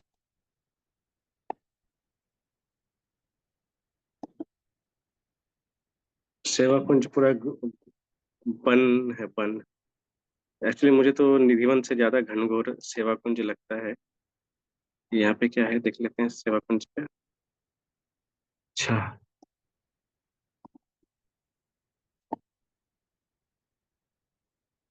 एक्चुअली बीच में ना बहुत बारिश हुई थी ना ब्रज में, तो ब्रज की लताएं सब हरी भरी हो गई, तो इसलिए बहुत सुंदर लग रहा था। नहीं तो सूखा सूखा वृंदावन ना अच्छा नहीं लगता, जैसे लगता है उदास है।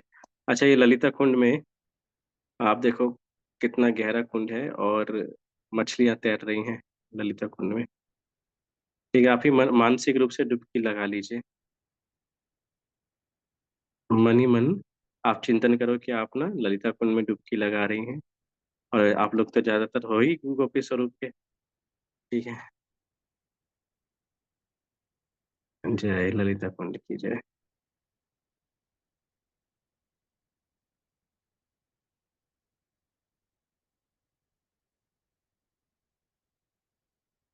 एक भक्त ने मुझे सैमसंग S24 कैमरा डोनेट किए थे, जिसे कि मैं ब्रज के बहुत सारे वीडियो बना के उनके साथ शेयर करूं। तो उसी के कारण ना मैं बांके बिहारी का वीडियो और बहुत सारे ठाकुर जी का वीडियो, इन कुंड का वीडियो जो ऊपर से ना दिखता नहीं ठीक से, उसका उन सबको रिकॉर्ड कर पाया और आप लोग के साथ शेयर कर पा रहा हूँ।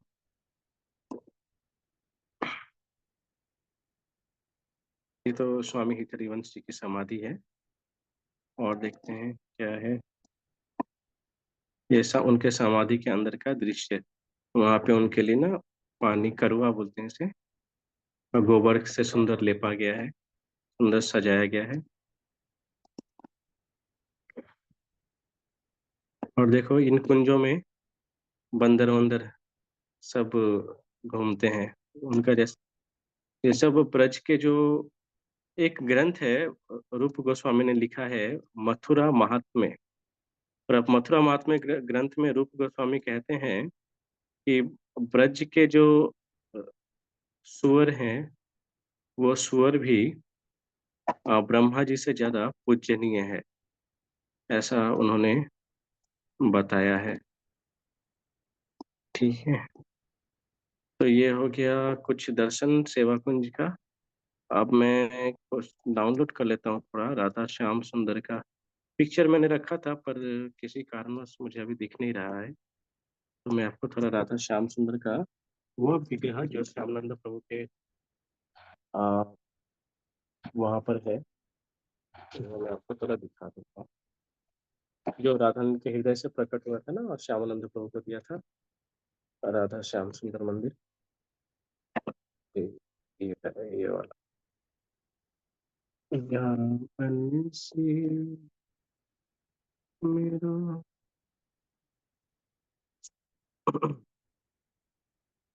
ये ठाकुर रानी ठाकुर जी किधर गए। हाँ, ये जो कन्हैया आप देख रहे हैं ना स्क्रीन पर, सेव कर लेता हूँ मैं भी। यही कन्हैया राधा रानी के हृदय से प्रकट हुए हैं और इनका दर्शन आप राधा श्याम सुंदर मंदिर में कर सकते हैं। वैसे हमारे इस्कॉन मंदिर का भी नाम राधा श्याम सुंदर है और उस मंदिर में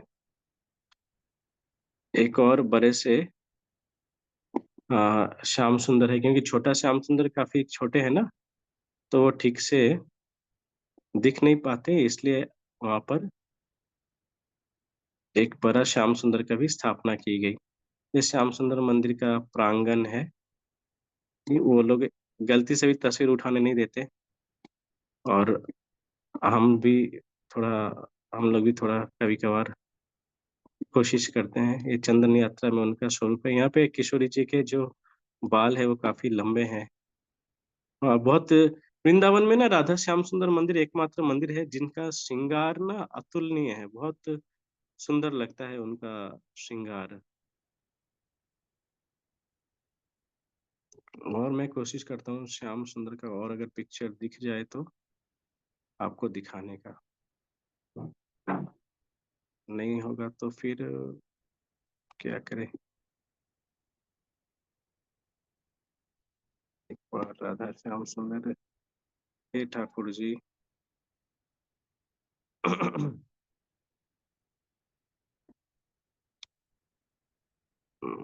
हमारे कन्हैया किधर गए। वो छोटे वाले स्वरूप का और दिख नहीं रहा है मुझे यहाँ पर वही सब था। ये बड़े वाले स्वरूप ही दिख रहे हैं। देखो, शिव जी शिवरात्रि, ये कृष्ण कन्हैया शिवरात्रि के समय गोपेश्वर भी बने थे इधर। दिखाता हूँ, अच्छे इनका पेज खुल गया। देख रहे, सुंदर है ना गोपेश्वर बने, है ना सुंदर। अच्छा, मैं कोशिश करता हूँ शायद इनके पेज में मिल जाए। नहीं मिलेगा, लंबा चौड़ा पेज है। ठीक है। सो फिलहाल इतनी ही सेवा मैं कर पाया। और लाला बाबू मंदिर का देखना चाहेंगे पिक्चर या वीडियो? यस प्रभु जी, देखना है प्रभु ओके, मैं आपको वो कुंड का भी दिखाता हूँ, यशोदा कुंड और लाला बाबू मंदिर, वृंदावन लाला बाबू मंदिर, लाला लाला लाला बाबू मंदिर। लाला बाबू मंदिर के अंदर भी वीडियो रिकॉर्डिंग अलाउड नहीं है। और मैं आपको उनका बाहर का तस्वीर दिखा देता हूँ, जिससे आप अगर कभी वृंदावन गए तो आपको लाला बाबू मंदिर अवश्य दिख जाए। फोटोग्राफी सूरज वृंदावन लाला बाबू, ये रहा लाला बाबू मंदिर। कन्हैया कन्हैया। ऐसा सुंदर सा मंदिर लाला बाबू ने बनाया। ये लाला बाबू का मंदिर। पुकारा करूं।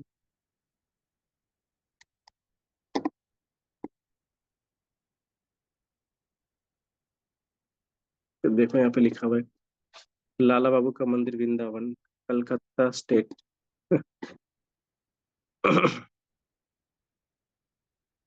और मैं देखता हूँ अगर गूगल में अगर लाला बाबू मंदिर के हमें ठाकुर जी मिल गए तो, हालांकि बहुत कम चांस है उसका, पर फिर भी ये हटता कैसे है ये इधर। अच्छा हट जाए। हे किशोरी जी, लाला बाबू के मंदिर का दर्शन कर।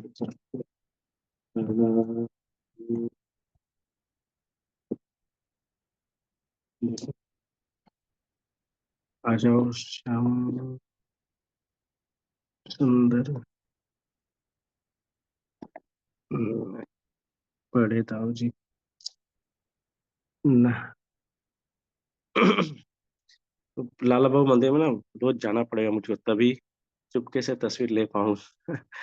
नहीं है यहाँ पे पिक्चर लाला बाबू मंदिर का, पर कोई बात नहीं। आप आशीर्वाद दीजिए, कभी ठाकुर जी का ले लो। और और एक स्थान का आपको दर्शन कराता हूँ, यशोदा कुंड का, है ना, नंदगांव का यशोदा कुंड का। नंदगांव यशोदा कुंड। ओके, तो ये रहा यशोदा कुंड नंदगांव में दिख रहा है।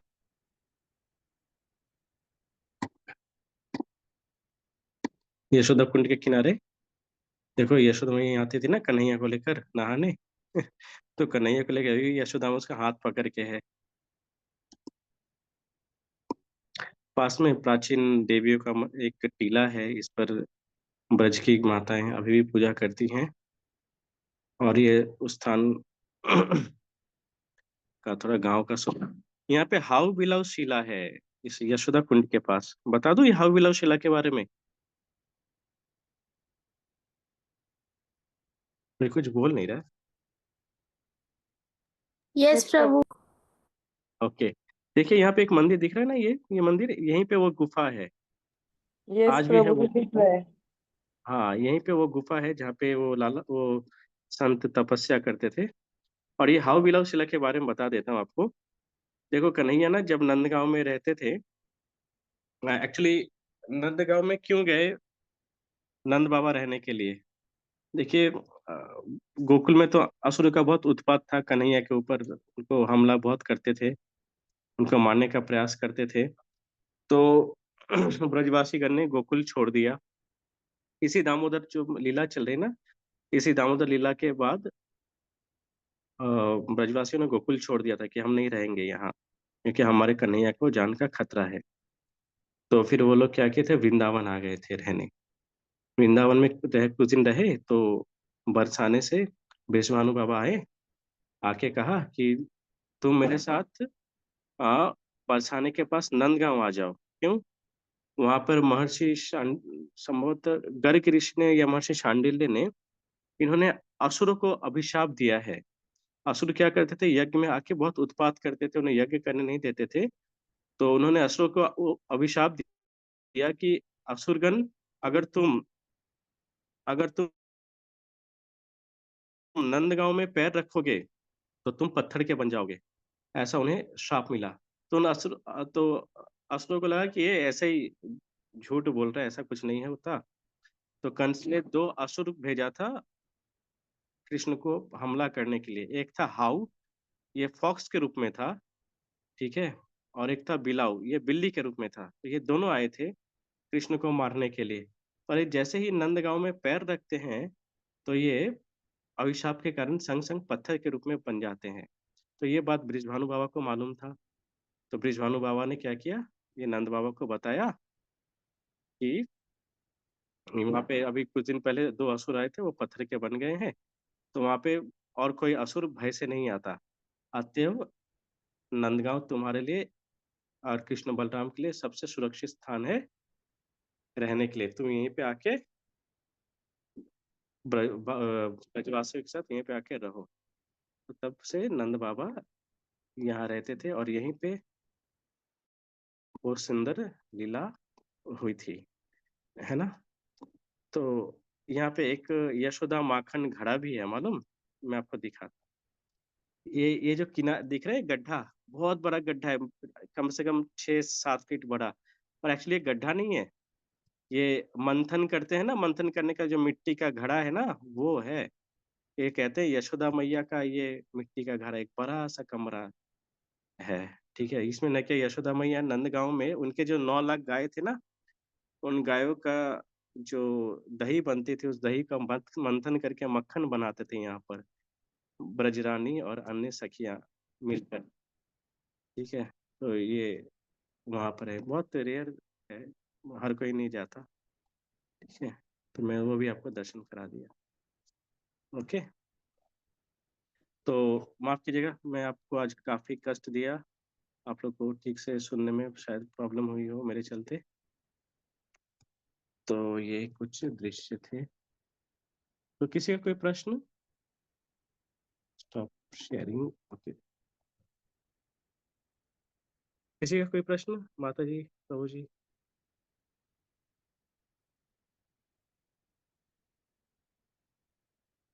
हरे कृष्णा। थैंक यू प्रभु जी, बहुत सुंदर क्लास थी, वेरी नाइस। ने दोनों स्टोरीज बहुत सुंदर बताई और कभी सुनी भी नहीं थी। Thank you. और आप कोशिश करना कि वो बाबा वाले मंदिर का मिल जाए आपको डीटीज के दर्शन। दर्शन तो हो जाते हैं, तस्वीर नहीं मिलती, मैं कोशिश करूँगा। वैसे आप तो अभी वृंदावन में हो, आपको दर्शन करा के लाएँगे नहीं तो। Yes Prabhu ji, thank you so much. Thank you ji. So much for the beautiful class. अगर किसी का कोई क्वेश्चन है, नीतू माता जी का है। यस हाँ, नीतू माता जी। हरे कृष्ण प्रभु जी, दंडवत हरे प्रणाम। माता जी, थैंक यू धन्यवाद। प्रभु जी, बहुत सुंदर क्लास थी। बहुत अच्छे दर्शन ब्रज के भी हुए। आप ऐसे वॉक करते करते दिखा रहे थे, पीछे से दर्शन हो रहे थे। हाँ, मैं डर रहा था कि पता नहीं, देखिए प्रेजेंटेबल होना चाहिए थोड़ा जब भी, पर मैं ना एकदम कंगाल के तरह ही आप लोग के सामने हर बार आता रहता। बट ऐसा लग रहा था हम आपके साथ ही चल रहे हैं वहां पर। हाँ, एक्चुअली इसलिए मैं बात कर पाया, नहीं तो मैं तो कभी ना वो चलते हुए फोन में बात नहीं कर पाता, काट देता हूँ कि ना और अभी बात नहीं करेंगे ऐसा। प्रभु जी, तो कोई कार का शोर नहीं, कुछ भी नहीं, सिर्फ आप ही की आवाज आ रही थी, कोई डिस्टरबेंस नहीं हो रही थी। ऐसा ठाकुर इसकी जी भी की कृपा है, डिस्टरबेंस नहीं तो नहीं हो रही बाहर तो थी। बहुत आवाज हो रहे थे। हाँ मुझे खुद जी। डाउट हो रहा था कि मैं बोल ठीक से बोल पा रहा हूँ या नहीं। नहीं, बिल्कुल क्लियर क्लैरिटी थी। प्रभु जी, मेरा धन्यवाद। क्वेश्चन है कि आपने कहा था कि भक्तों के प्रति द्वेष नहीं रखना चाहिए, तो हम्म। इसका थोड़ा सा एक्सप्लेन करेंगे कि द्वेष का क्या मीनिंग है, क्या इससे क्या समझना चाहिए हमें। माता जी, एक सच बात बताऊं, एकदम सच है, आप हंसना नहीं। कल मुझे ना कल दीपदान था इस्कॉन मंदिर में, और मुझे एक भक्त मिले जो मुझसे, मैं 6 साल पहले उनसे मिला था। वो भक्त मायापुर में ना नरसिंह देव की पूजा करते हैं। तो वो काफी यंग लड़का है, ब्रह्मचारी बन गया। तो मैं, मेरा उससे थोड़ा दोस्ती वाला भाव था, बहुत ज्यादा दोस्ती नहीं पर दोस्ती वाली भाव थी। तो 6 साल पहले ना जब मैं वृंदावन आया था, तो तब मैंने ना फर्स्ट टाइम था जब मैं 2 मोबाइल कैरी कर रहा था। अब मेरे पास यूजली एक ही मोबाइल होते हैं, तो 2 मोबाइल, 2 सिम डाल के कैरी कर रहा था। तो उस समय ना उसने मुझे अचानक बोला कि ना, तुम्हारे पास 2 मोबाइल है, एक मोबाइल मुझे दे दो। और मैं भी थोड़ा दोस्ती वाले भाव में हाँ बोल दिया कि हाँ दे दूंगा। तो फिर उस समय कहा कि कल आके लेना, कल आना तुम लेना, ठीक है। तो फिर हुआ क्या कि 6 साल पहले की घटना बता रहा हूँ मैं ये, 6-7 साल होंगे। तो कल आके लेना मैंने उनसे कहा, पर रातों रात ना मेरे भाव बदल गए। मेरे भाव बदले, मुझे लगा कि अगर ये अगर मेरा एक्चुअली देने का मन नहीं था, पर मैं मुंह से बोल दिया था, जिससे उसे बुरा ना लगे क्योंकि वो मांग रहा था। तो फिर मैंने उसको कहा कि मैंने ना डाटा ट्रांसफर करने पड़ेंगे, तो तुम कल आके लेना। और फिर मैंने मन ही मन सोचा कि अगर कल नहीं आया ये, तो मैं उसे नहीं दूंगा। हालांकि मैंने डाटा ट्रांसफर करके मोबाइल को रेडी रखा था देने के लिए। तो वो अगले दिन नहीं आया। वो अगले दिन जयपुर गया था घूमने। तो जयपुर घूम के आया था रात को, पर मैं उससे मिल नहीं पाया था क्योंकि मैं भी, जो ग्रुप आए थे उनके साथ यात्रा पे था। मैं उनसे मिल नहीं पाया। तो मैंने उनसे कहा, तो मैंने ना, पर मन में मेरा यही इच्छा थी कि मैं इसे ना दूं। तो फिर मैंने उसे, जैसे भी करके, मैं रूम में ही नहीं रहता था कि वो मुझे खोजने आए जिसे मैं उससे मिलूं। तो कैसे करके परिस्थिति बनी, और मैं उसे और मोबाइल उस समय नहीं दे पाया। और मैंने जानबूझ के नहीं दिया। पर मेरे मन में ना हर वक्त ये भावना थी कि अरे, मैंने इसके साथ गलत किया, मुझे ना उसे देना चाहिए था, क्योंकि मैंने बोला तो है देना चाहिए। तो फिर मैंने ना सोचा कि मायापुर जाऊंगा ना तो एक मोबाइल लेके जाऊंगा। तो मैं एक मोबाइल, तब से जो भी कंडीशन थी, एक मोबाइल अपने पास बैकअप में रखता था, पुराना भी हो, कि मायापुर जाऊंगा तो उसे दूंगा, जाऊंगा तो दूंगा। पर उसके बाद ना मैं, एक्चुअली 6 साल ही हुए, मैं मायापुर एकदम नहीं जा पाया, ठीक है। पर मैं वृंदावन आ गया और फिर यहीं पे रहने लगा। तो वो मुझे कल मिले 6 साल बाद। और मैं ना इस बीच फेसबुक में कहीं उसका पिक्चर दिख जाता है, मुझे उनका नाम नहीं मालूम, मैं नाम भूल जाता हूँ। मैं उनका पिक्चर सेव रखा था, इसका नाम क्या है मुझे पता करना है, मुझे इसे मोबाइल देनी है, ऐसा करके। तो वो मुझे कल मिला। मैं उनको ना, अब दोस्ती जैसा है, तो मैंने हरे कृष्णा प्रभु कैसे करके ऐसे बात करने गया। उसने मुझे सीधा दूर कर दिया, दूर दूर दूर रहो, टच नहीं करो, जाओ, ऐसे करके उन्होंने मुझे भगा दिया एक्चुअली। और मुझे एक पल के लिए बहुत बुरा लगा, अरे ये क्या है, वृंदावन में आके कैसा कर रहा है। 6 साल पुराना बात को अभी भी याद करके बैठा है। मैं उसे बोल भी रहा, अरे 6 साल पुराने बात के लिए आप अभी भी ऐसा व्यवहार कर रहे हैं। ऐसा मैं उसको एक पल के लिए बोल दिया। फिर मुझे भी बुरा लगा, और मैं नहीं चाहता था कि वो कोई बड़ा सीन क्रिएट करे। ब्रह्मचारी है, अपने एज का है, दोस्त जैसा है, पर फिर तो मैं वहां से चला आया। बाद में मुझे ख्याल हुआ कि अरे, राधा रानी तो ब्रज में ठाकुर जी की कृपा से अच्छी भक्ति हो रही है, धाम दर्शन और सब हो रहा है। तो फिर ये ये वाला क्या मैटर हुआ, कार्तिक मंथ के पहले दिन ही एक भक्त मिला जो मुझसे रूठा हुआ है, और ये 6 साल पहले का एक अपराध वाली बोध मेरे के अंदर है। जैसे ना कभी कभी अलमारी होता है ना, अलमारी को आप ठीक करते हैं तो आपको कोने कोने में कहीं 1 रुपए, 2 रुपए, 10 रुपए का नोट मिल जाता है, ठीक है, घर के। तो वैसे ही ना, जैसे लोगों कि मैं वृंदावन में आके ना अपने जितने अपराध पाप कर्म जो भी था सबको ना खत्म करने का ही प्रयास किया। तो मुझे लगा शायद सब खत्म हो गए, तो कन्हैया ना ये पुराना कुछ बाकी था उसको क्लियर कराने के लिए ये परिस्थिति बनाए, ठीक है, कि मैं उससे मिलूं और ऐसा हो। क्योंकि मैं उस बात को सोचा कि ठीक है, नॉर्मल है। पर तो फिर मैं ऐसा सोचा कि अरे ये मेरे लिए 6 साल से ऐसा रूठा पड़ा है, और वृंदावन आके भी ये उसी भाव को कैरी करके है। फिर मुझे फिर मैं ऐसा सोच ही रहा था, फिर रात को 10 बजे और एक बात ख्याल आया कि मैं भी एक व्यक्ति है, उससे उससे भी करीब 4-5 साल से रूठा हूँ। क्योंकि उस व्यक्ति ने ना मुझे एक कार्य में धोखा दिया था, और वो एक व्यक्ति बहुत बड़ा डिवोटी यूट्यूबर है, ठीक है। तो मैं उससे ना बड़ा, तो वृंदावन में कहीं भी वो दिखे मैं उससे बात ही नहीं करता, मुंह घुमा लेता था मैं, ठीक है। तो मैं सोचा देखो, मैं किसी से, कोई मुझसे नाराज है 6 साल से, और मैं किसी पे नाराज हूँ 6 साल से, ठीक है। तो फिर ठाकुर जी ये परिस्थिति क्यों लाई, और वे सोच भी लाई कि देखो तुम क्या कर रहे हो। तो ये क्या हो रहा है ना, अनर्थ निवृत्ति हो रहा है, अनर्थ को नष्ट किया जा रहा है। तो आप पूछ रही थी, सॉरी एक बार वो बोलिएगा, और तब मैं भूल गया। प्रभु जी की भक्तों के प्रति द्वेष नहीं रखना चाहिए, तो हम्म। इसको थोड़ा एक्सप्लेनेशन, क्या हाँ, समझना चाहिए तो हमें। एक्चुअली यही है कि ना, द्वेष जो है ना, कोई किसी को कोई बुरा लगना, या कोई कुछ आगे बढ़ गया है, जैसे फीमेल्स में होता है ना, अरे एक माता जी से सब गाइड ले रहे हैं, दूसरे सीनियर या जूनियर माता उनको ज्यादा भाव नहीं मिल रहा है, तो वो भी थोड़ा, अरे मैंने इनको भक्ति में लाया, अरे ये अभी उधर जा रही है, मुझसे नहीं बात करती, या फिर मुझे भाव नहीं देती, इस टाइप का बहुत सारी चीज होती हैं। तो क्या होता है ना, हमको लगता है कि ना हमको अटेंशन कम मिला है, और एक्चुअली ना हमारी भक्ति इन सब चीजों के कारण कमती रहती है। हमको देखो क्या है ना, इसको और अच्छे से कैसे बताऊं। अगर आपको हम लोग ना इनडायरेक्टली, हम सब व्यक्ति एक मान सम्मान की आशा रखते हैं, ठीक है, कि हमको भी मान मिले, हमको भी सम्मान मिले। और जब कोई मान सम्मान हमें उस प्रकार से नहीं दे पाता जिस प्रकार से हम आशा कर रहे हैं, तो फिर क्या होता है ना, हमारे अंदर धीरे धीरे उस व्यक्ति के प्रति द्वेष आता है, ठीक है। उसको हम उसको पसंद नहीं करते, उसको इग्नोर करते हैं, बोलते नहीं है कुछ, पर फिर भी अपने अंदर ना वो रहता है। तो ये सब भी ना बाधा बनते हैं, क्योंकि देखो हमारे हृदय में कन्हैया रहना चाहते हैं, ठीक है। और वो देखते हैं कि अरे अंदर क्या क्या है, काम है, ठीक है, चलो इसको ब्रज दे दिया, काम हट गया। अब क्या है, क्रोध थोड़ा सा, और सीनियर भक्तों के अंदर सेवा दी, क्रोध भी हट गया, ठीक है। और क्या, अब द्वेष है, दूसरे के प्रति ना जलन वाली भावना है, तो फिर उसको भी कन्हैया धीरे धीरे काटते हैं। तो अपने लिए क्या करे कन्हैया ना, ये सब साफ करके अपने लिए बैठने की व्यवस्था करे। जैसे आपको कोई बैठने की जगह दी जाए, तो आप ऐसे करोगे ना, साफ करोगे ना, तो ठाकुर जी भी हमारे हृदय में बैठने के लिए वो सब अनर्थ को काटते हैं। तो ये बहुत बड़ा, एक्चुअली मैं 2005 से इस्कॉन से जुड़ा हूँ, और अब जाके ये चीज को ना समझ पा रहा हूँ। आसान नहीं है, जब हमें ना मान सम्मान अटेंशन सब देते हैं, हाँ, तो हमको अच्छा लगता है वो चीज लेने में, पर जब वो निंदा होती है तो भयंकर लगता है। जैसे जब मैं नया नया वृंदावन आया था ना, तो वृंदावन में एक्चुअली बहुत सारे ऐसे मंदिर हैं जो इस्कॉन भक्तों को ज्यादा पसंद नहीं करते। तो मैं जाता था, तो वो लोग ना पहले ही, "ए, जाओ जाओ भागो भागो।" अब मैं क्या भैया यात्री लेके जाता था मेरे साथ ना, और 2-4 यात्री होते थे जो अच्छे स्थानों से होते थे, अच्छे फैमिली से होते थे। तो उनके सामने भी वो ना मुझे ऐसे एक तरह से क्या गया, बेइज्जती करना, इस टाइप को दिखाते थे।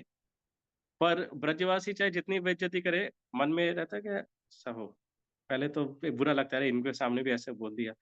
पर फिर ना, नहीं, ब्रजवासी ने बोला, यही कृपा है, यही आशीर्वाद है, कह के ना उसको सहता था, ठीक है। तो सहते-सहते अ, तो इस तरह से ना सहना भी ना एक यही एक्चुअली मेडिसिन है। अपने अंदर को ना, अपने अपमान को देखो, आपको मान प्रतिष्ठा मिल रही है, नीतू माता जी बहुत अच्छी हैं, बहुत अच्छा जॉब करती है, ये करता है, बहुत अच्छा। आप में इसी में से ग्रुप में से कोई बोले, अरे ये तो ऐसे ही नौटंकी करती है, कुछ नहीं है, ऐसा-ऐसा कुछ बोल देंगे, हमको बुरा लग जाए कि इसने मेरे बारे में ऐसा बोला। वो जिसने बोला तब भी सुनने के बाद हम रिएक्ट नहीं करना, यही भक्ति है। वो भक्ति सिद्धांत सरस्वती ठाकुर प्रभुपाद के बारे में बताते हैं कि भक्ति सिद्धांत सरस्वती ठाकुर के एक गॉड ब्रदर थे, वो हर वक़्त भक्ति सिद्धांत सरस्वती ठाकुर की निंदा करते थे। अरे वो ऐसा पाखंडी है, मंदिर बना-बना के बिज़नेस करता है, ऐसे करके उसकी निंदा करते थे। तो शिष्य लोग को बहुत गुस्सा आता था, शिष्य लोग का मन करता था इसका गला दबा दूँ। मेरे गुरुदेव के बारे में ऐसा बोले, इसको मारूँ, ऐसा उन शिष्यों का मन करता था, पर वो कुछ नहीं बोलते थे क्योंकि गुरुदेव ने परमिशन नहीं दी। तो एक दिन क्या हो गया, वो व्यक्ति मर गया, वो गॉड ब्रदर मर गए। तो वो आए, शिष्य लोग आए भक्तिसिद्धांत सरस्वती के पास में, खुश होके, "गुरुदेव, गुरुदेव, एक गुड न्यूज़ है।" बोले, "क्या?" "वो जो व्यक्ति था आपका गॉड ब्रदर था, जो वो आपको बहुत निंदा करता था, आपकी बहुत बदनामी करता था, वो मर गया।" तो ये सुन के भक्त लोग बहुत खुश हुए, पर भक्ति सिद्धांत सरस्वती ठाकुर रोने लगे। तो शिष्य लोग बोले, "गुरुदेव, क्या बात है, आप क्यों रो रहे हैं?" तो बोले, "देखो, प्रशंसा समाज में लोग हमें करें, तो हमको ना हमारे अंदर का अहंकार और बढ़ता है। पर वो व्यक्ति एक्चुअली मेरा वास्तविक हितैषी था, जो मेरे अंदर क्या-क्या अनर्थ दोष हैं, वो देख पाया था, जो मैं भी नहीं देख पा रहा था, जो मेरे आस-पास के लोग नहीं देख पा रहे थे, वो देख पा रहा था और वो मुझे वही बता रहा था, ठीक है? वो मेरा वास्तविक हितैषी है। आज मेरा वो हितैषी मर गया, इसलिए मैं रो रहा हूँ। तो वृंदावन में भी जब मैं नए-नए समय मंदिरों में जाता था, तो बहुत सारे मंदिरों से ना एक एक तो मैं देखो 36 साल का हूँ, पर दिखने में ना बच्चा लगता हूँ सामने से। ठीक है? तो लोग ऐसे ही भाव नहीं देते। दूसरे लोग ना 36 साल के बड़े तगड़े-वगड़े, लंबे-चौड़े लगते हैं। ऊपर से कोई मंदिर जाता है तो ऐसे ही बच्चे समझ के भगा देते हैं। अब कोई यात्री लेके जाओ उनके सामने भी ज़्यादा भाव नहीं देते। तो तो पहले बहुत बुरा लगता था, पर फिर बाद में बुरा लगता था कि मैं उस मंदिर जाना ही छोड़ देता था। और बाद में फिर मुझे लगा कि नहीं, मुझे जाना है, मुझे और उनकी गाली सुननी है। ये संतों का प्रवचन सुन के फिर जब मैं जाता था दूसरी बार भी गाली पड़ती थी, पर तीसरी बार जब जाता था, बोले, "लाला इधर आ, इधर आ।" "हाँ बाबा।" "ए ले प्रसाद ले, ए ले रोटी ले, ए ले माखन ले।" ठाकुर जी का, जो किसी को मिलना लोग पैसा दे-दे के माँगते, वो ऐसे ही मिल जाती थी। अभी जैसे शरद पूर्णिमा में गया ना बांके बिहारी मंदिर, तो बांके बिहारी मंदिर गया, सुबह गया दर्शन करने, इतने सुंदर लग रहे थे बिहारी जी, तो वहाँ पे सामने से सेवा ठाकुर जी का खीर प्रसाद, शरद पूर्णिमा बहुत स्पेशल होता है, खीर प्रसाद दिए मुझे। तो मैं सुबह 3 चक्कर लगाया, ठाकुर जी इतने सुंदर लग रहे थे देखने के लिए। फिर शाम को फिर पत्नी और बेटी को लेके गए, चलो हम लोग फिर देखते हैं। तो फिर शाम को गया दर्शन करने, फिर ठाकुर जी को दर्शन किया बड़े अच्छे से। तो फिर ठाकुर जी ने खीर दिया और पूरे वृंदावन में और भी लोग आते हैं, पैसे दे रहे हैं गोस्वामी को कि कोई प्रसाद दे दो, खीर दे दो, कुछ नहीं दे रहे। और मैं तो कंगाल हूँ, अभी जपमाला देखें ₹1-2 ही मिलेगा इसके अंदर, ठीक है? तो ठाकुर जी दे रहे हैं। तो पहले मैं ये नहीं कह रहा कि मैं कितना सौभाग्यवान हूँ या फिर क्या है, नहीं है।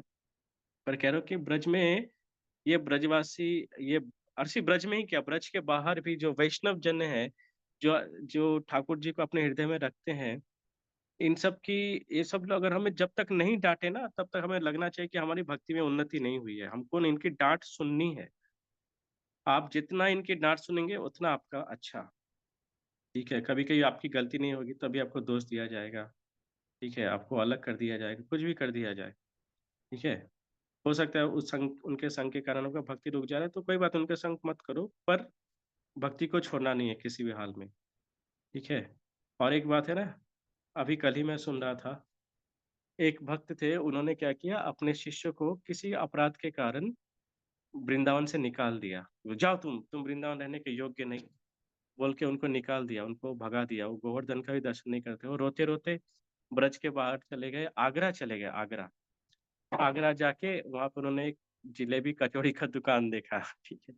तो उनके मन में ना थोड़ा लालच आया, उन्होंने दुकान से जलेबी कचौड़ी खरीदा, खरीद के बोले, गुरुदेव तो वृंदावन से निकाल दिया, क्या करूँ? तो मानसिक रूप से श्रीनाथ जी को अर्पण करें कि हे श्रीनाथ जी, तुम मैं किसी कारणवश मैं तुमसे दूर हो गया, पर ये लो, ये जलेबी खाओ, ये कचौड़ी खाओ।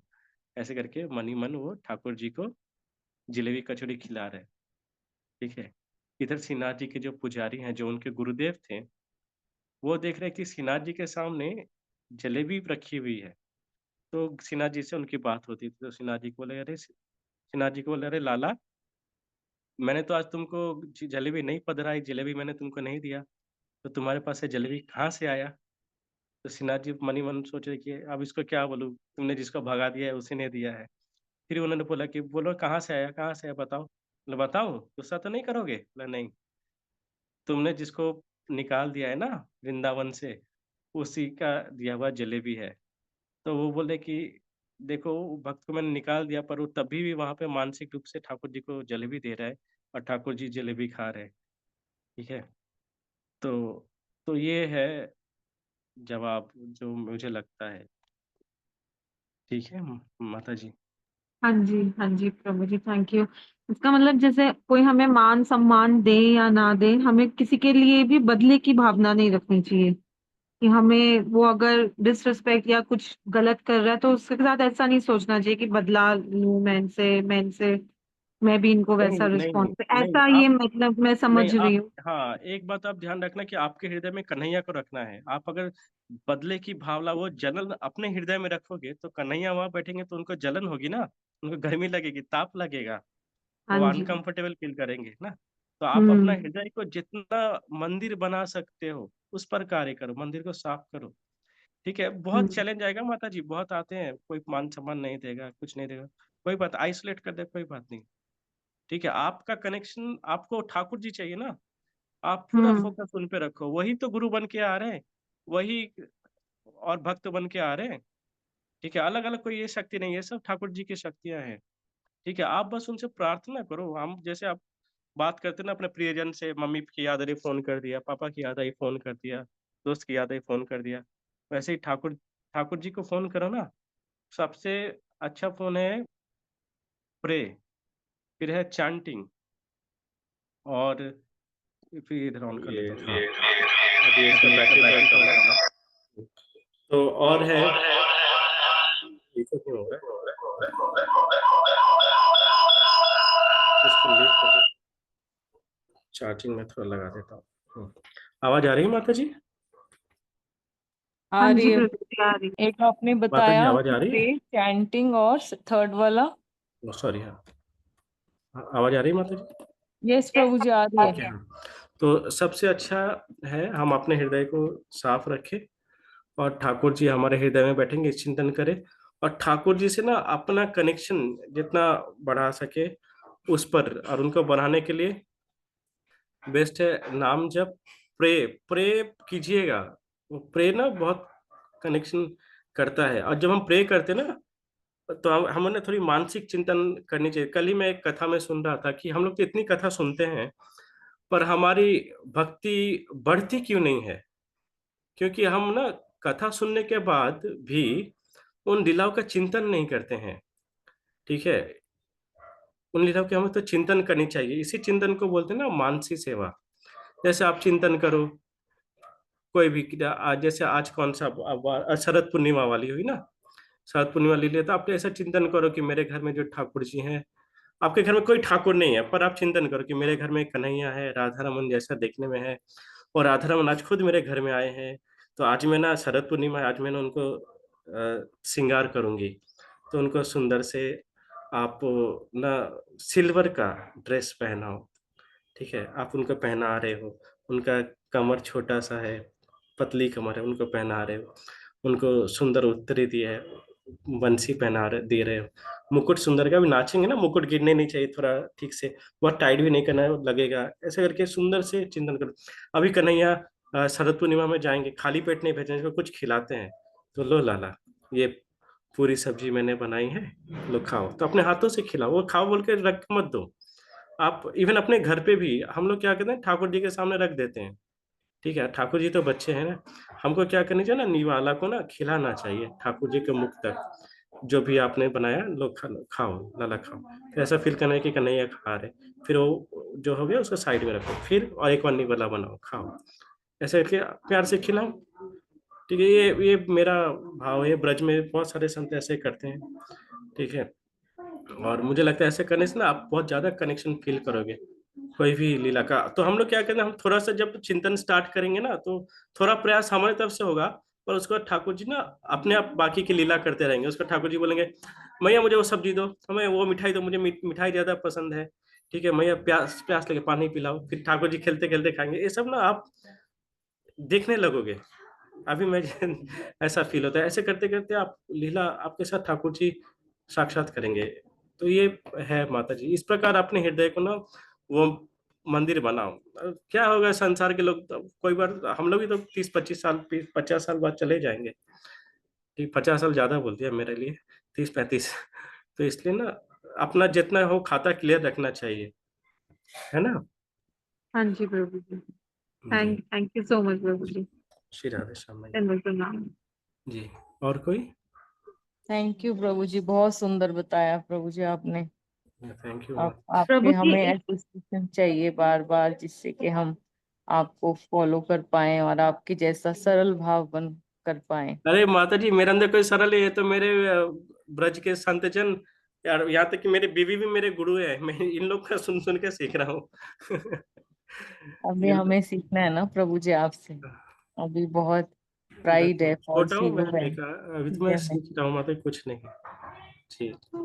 अभी कुछ बोल थैंक रहे थे यू। कोई और भक्ति माता जी। यस माता प्रभु जी। जी मैं ये पूछ रही थी, एक प्रे बोला आपने, फिर चैंटिंग बोला था, और थर्ड क्या बोला था?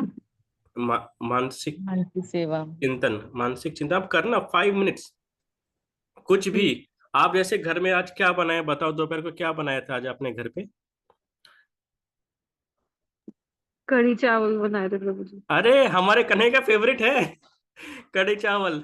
राधा रानी का वो क्या बोलते हैं उसको, अरबी, अरबी फेवरेट है। तो आप कढ़ी चावल फेवरेट है, बहुत अच्छे। आप बोलो ऐसे करके, कढ़ी चावल लेके बैठो, आप सामने मत जाओ ठाकुर जी के आसन तक, आप बोलो लाला आजा, देख तेरे लिए कढ़ी चावल बनाए, आजा ले खा ले, मैं अपने हाथों से खिलाऊंगी। ऐसे करके बुलाओ, ठीक है। और फिर उसे अपने हाथों से प्यार से ले, हला आकर तू हाथ नहीं देना, तू हाथ देगा ठीक से चबा के नहीं खाएगा, मैं ठीक से खिलाऊंगी, उनको खिलाओ। उसमें ज्यादा तीखा नहीं देना, छोटा बच्चा है तीखा ये करेगा। पानी रेडी रखना सामने, पानी मांगेगा। और खेलते खेलते नहीं खाना लाला, यहाँ बैठ के खा, ठीक है। लोग आपके घर वाले पागल बोलेंगे आपको, ठीक है, पर आप पागलपंती करो, आपका कनेक्शन जोड़ो, तो यही सब सेवा से जुड़ेगा, ठीक है।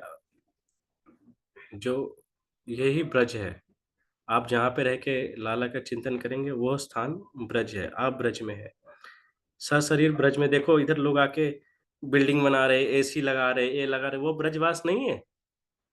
वो ब्रज, वो तो ब्रज को आके वही शहर बना रहे हैं, तो कैसे ब्रज हो गया, ठीक है।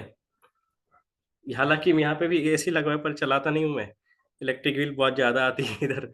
एक बार चलाया था 5,000 इलेक्ट्रिक बिल चला गया था, ठीक है, तब से राधे राधे ऐसे ही पड़ा रहता है, ठीक है। तो कहने का मतलब है हमको ब्रज बनानी है, और ठाकुर जी के धाम में जाना है ना, उसके लिए तैयारी करनी है, कि चांस नहीं लेना है, कि और चांस नहीं लूंगी कि नहीं, अच्छा अपराध हो गया, ये हो गया, हो गया, चैंटिंग नहीं करती मैं, तो मैं अगले जन्म में फिर भक्ति करूंगी, ऐसा नहीं। इस बार मुझे मौका मिला, इसी इसी बार जाऊंगी, इसी बार ठाकुर जी मुझे दर्शन देंगे, वो लेके ही जाएंगे, मुझे विश्वास है वो आएंगे। ये विश्वास को डेवलप करनी है माता जी।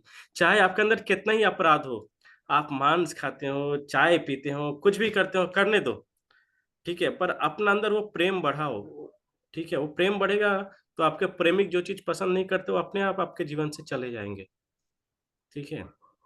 उस स्तर में आने की कोशिश करो, और रिलेशनशिप जोड़ो कन्हैया से, आरसी और कन्हैया से, किशोरी जी से भी। अरे लाली, देख मुझे मालूम है तुझे अरबी पसंद है, पर आज कढ़ी चावल खा ले मेरे हाथों से, खिला, ठीक है। फिर एक दिन मानसिक रूप से अरबी भी बना, अच्छा देखो देखो अरबी बना रहे सुंदर, फिर अरबी खिलाओ। ठीक है, देखो तुम लोग यही पसंद करते हो, आज मैं गुजराती हूँ, मेरे अंदर ये फाफड़ा बहुत पसंद अच्छा है, ये भी थोड़ा सा खाओ, मुझे मालूम है तुम्हें उतना पसंद नहीं है, फिर ही खाओ, फिर उनको थोड़ा थोड़ा करके खिलाओ, अच्छा लगा, अच्छा लगा, और थोड़ा खिलाओ, ऐसे करके ना आप पागलपंती करो दरवाजा बंद करके घर पे। देखना माता जी बहुत अच्छा लगेगा, ये सब ना ब्रज में ये सब पागलपंती चल रही है, और हम लोग ना वही पागलपंती कर रहे हैं अपने घर पे भी, ठीक है। मुझे नहीं मालूम ये कौन से संस्था का रूल्स है, क्या है नहीं है, पर मुझे इतना मालूम है कि कन्हैया को पाना है, उसके पाने के लिए ना मैं वो सब करूंगा, जो सब विधि मुझे लगेगा कि ना इसे करने से हो सकता है, कन्हैया मिल सकते हैं, चांस क्यों लेना, है ना। Thank you Prabhu ji, thank you so much. हम नेक्स्ट वीक की क्लास का वेट करेंगे। हाँ, मैं ऑल द सोचा बीच में एक दिन क्लास मिस हो गया, एक दिन आपको फिर क्लास दे दूँ, मंडे या कुछ ऐसा किसी दिन। अभी प्रभु जी थर्सडे फ्राइडे रखेंगे, ओके क्योंकि माता हम जी। लोग भी परिक्रमा पे जा रहे हैं तो कार्तिक में। अच्छा तो अच्छा जी। Thank you so much Prabhu ji, highly grateful to you. और बहुत समय दिया आपने, बहुत डिटेल में अच्छी क्लास हुई। थैंक यू माता जी। So, thank you, Prabhuji. All the devotees can say Hare Krishna and thank you to Prabhuji.